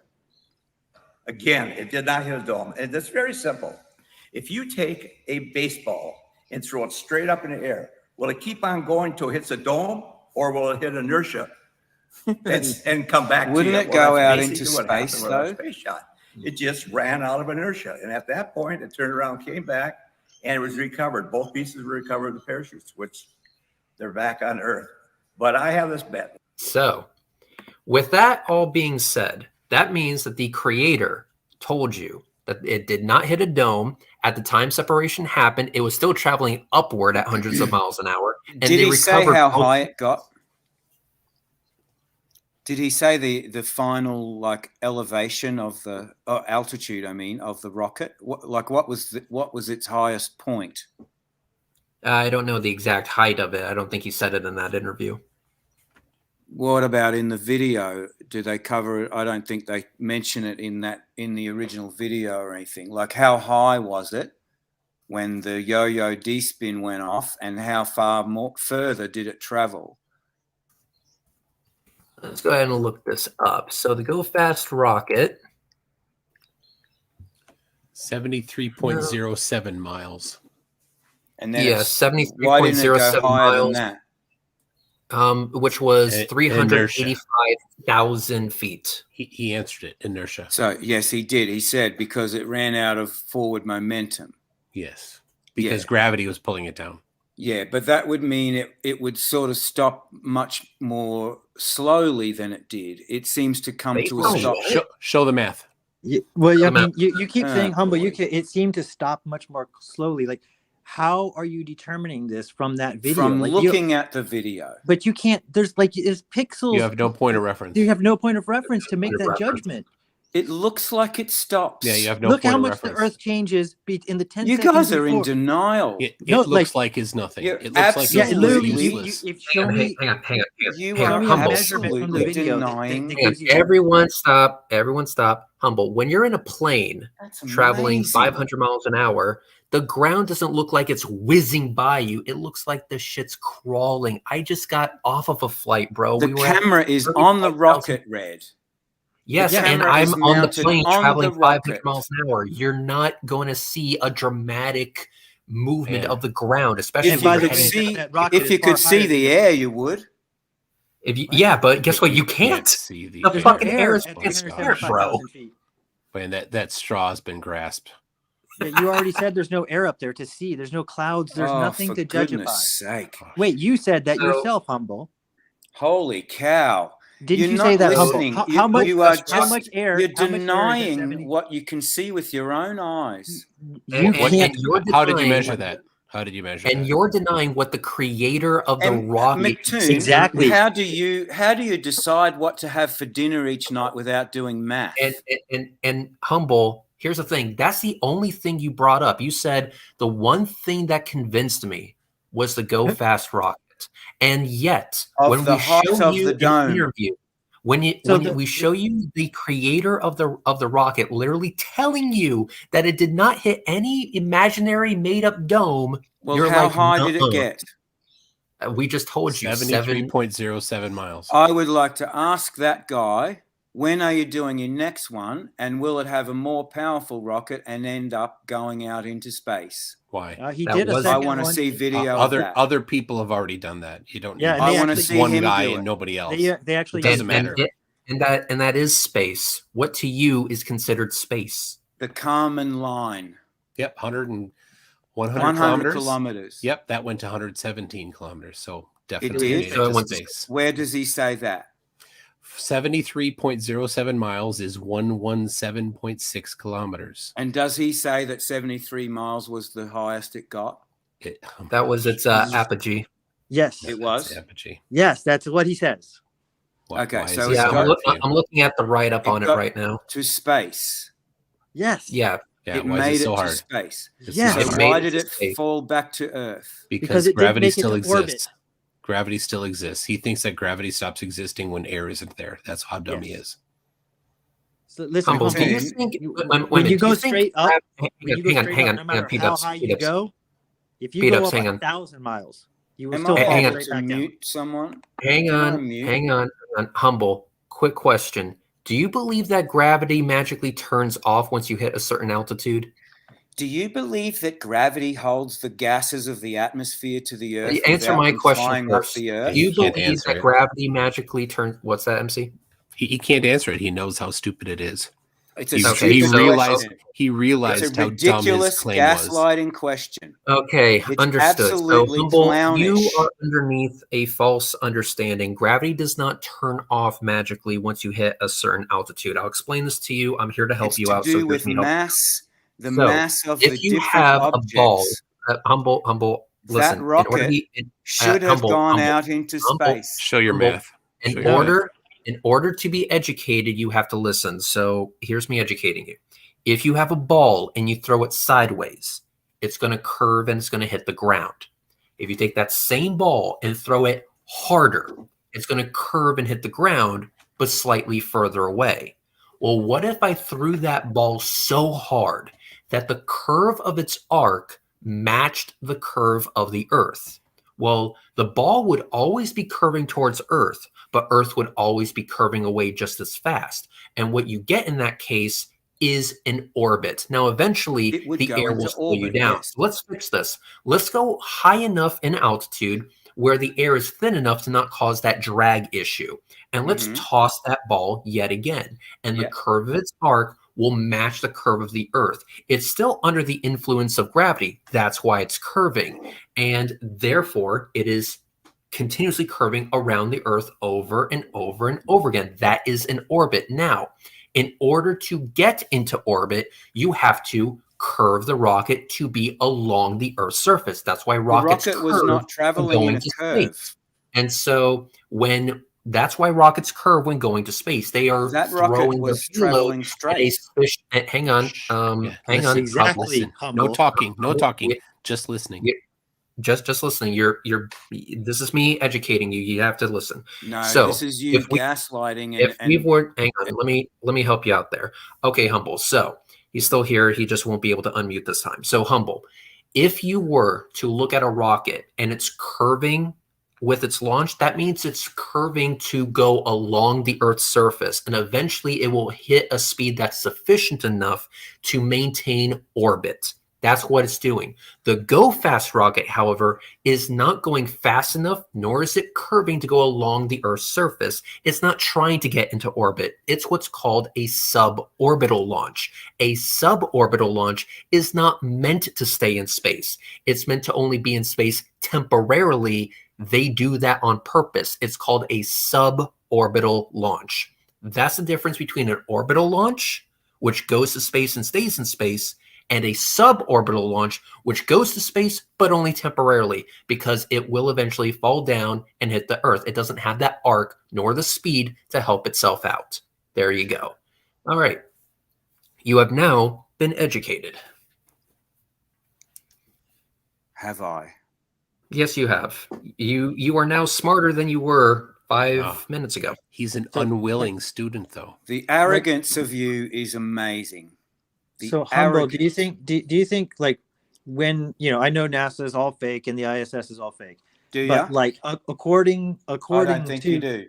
okay, but I'm assuming it just for a second here, but like let's just go on further.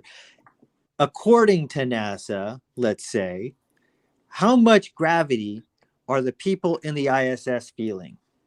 Like how much of the wrong?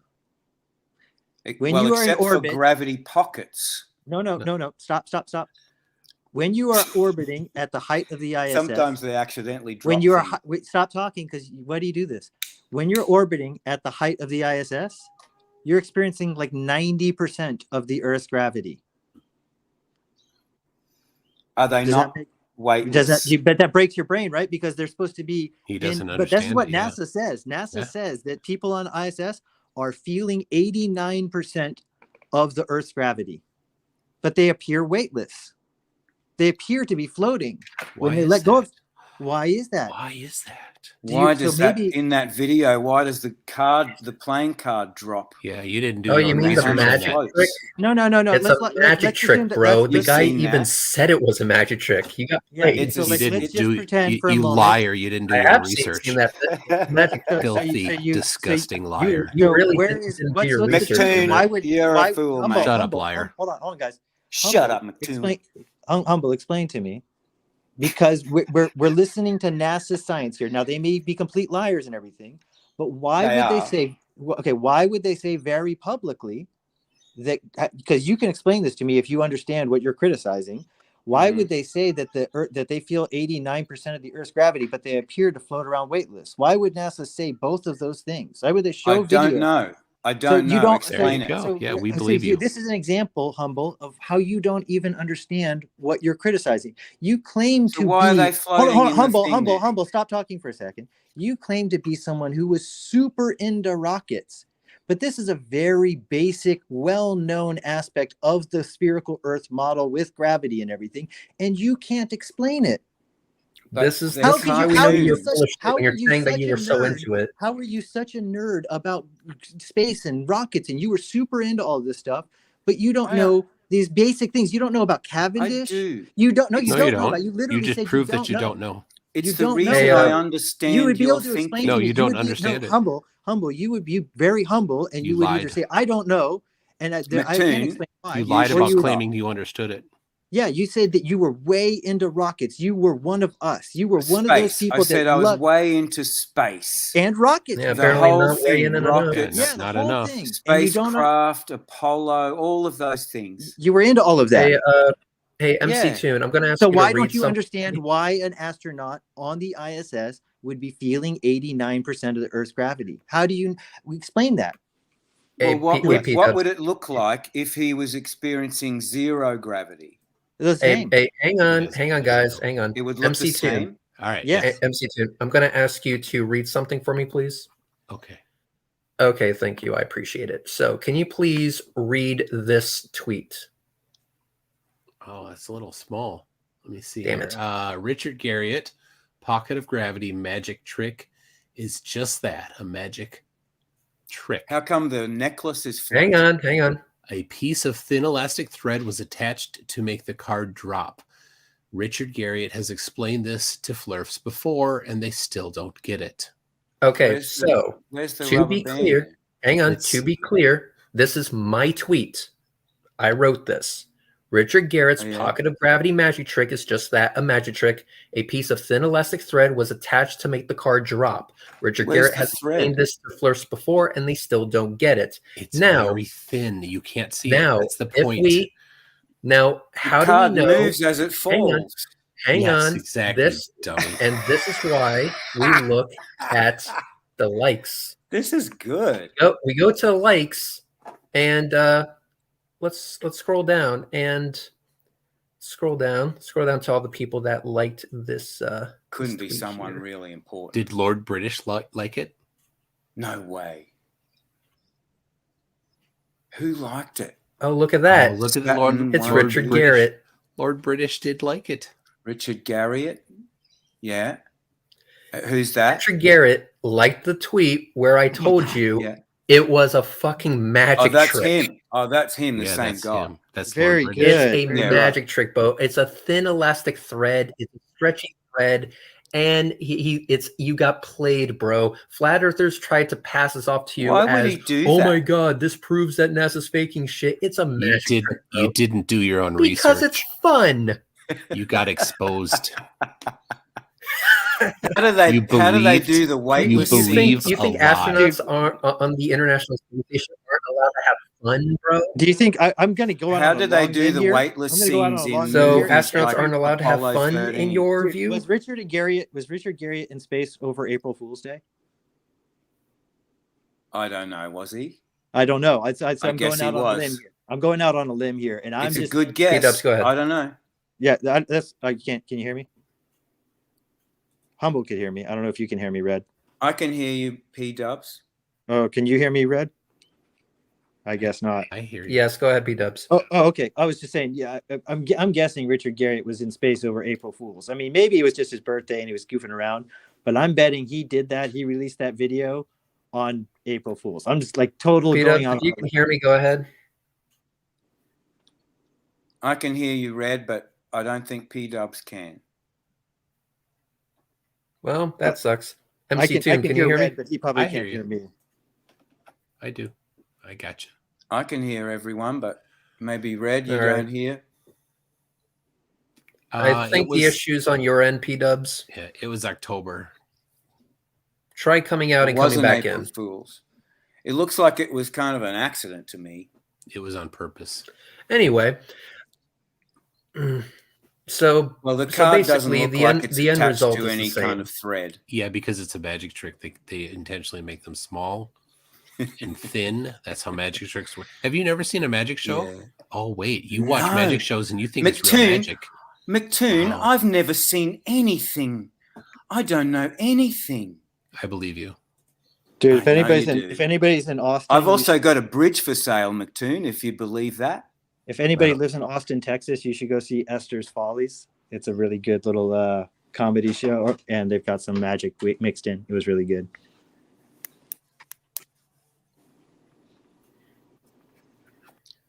Well, all there you right, go. I'm going to end Might it be on the time final to wrap question. it up. Humble, if someone were to be dumb enough to pay for a flight for you to the International Space Station and you saw our beautiful round Earth, would you believe it? Sorry, the microphone just cut out then when you said to pay for. I heard it all. Sorry, what did you Okay, say? so I'm sorry. I if missed someone were to pay, Yeah. pay Yeah. to fly you to the International Space Station Oh, and you okay. saw the round Earth with your own eyes, would you believe it? If I could go to the International Space Station, yes, that would convince me. If someone flew you, okay, cool. Anyway, what if you thank you measure very a much for triangle? coming, What if you guys. measured a This has been triangle on- fun. This Is that was reality a in any lovely way, Red? and wonderful conversation. Humble, what if you measured a triangle on the surface of the Earth? We'll have another one of these conversations in the future. I'm sure of it. Yeah, I'm sure we will too. We'll have another one of these conversations in the future. Yeah. So and I'm going to go down the list. P in the Dubs, meantime, go ahead I and say your might- final thought, and we'll go from there. I don't. Can you hear me, Red? I I don't can know hear if you. Yes, for some. So Okay, you that's can. why I'm ending the stream, because that's as of this point, it's becoming terrible. Yeah, it's getting kind of weird. I left and came back, but it's got some weird delay. Yeah, I would just say, Humble, I sent you. Okay, I'm going to go ahead and just end it. Okay. P Dubs, I'm sorry. right. I'm Hi, listening. Reds. Check your direct messages on Twitter, Humble. Okay, I will. All right. Sorry about that. MC Tune, can you hear me? I can. But Reds cannot hear me. Okay. I do hear you. It's I think 5 it's your- p.m. your here microphone, now, and I got to go and get started on dinner. All right, cool. Peace All out. right, bye. MC Tune, can you hear me? I do, but you don't hear me. See you later, Reds. It's been great. Right. Anyway, say what you guys say and get the fuck out, I guess. All right. If y'all can hear me, this has been a fun conversation. It's been great. Thank you very much for stopping by and have a good one. Bye-bye.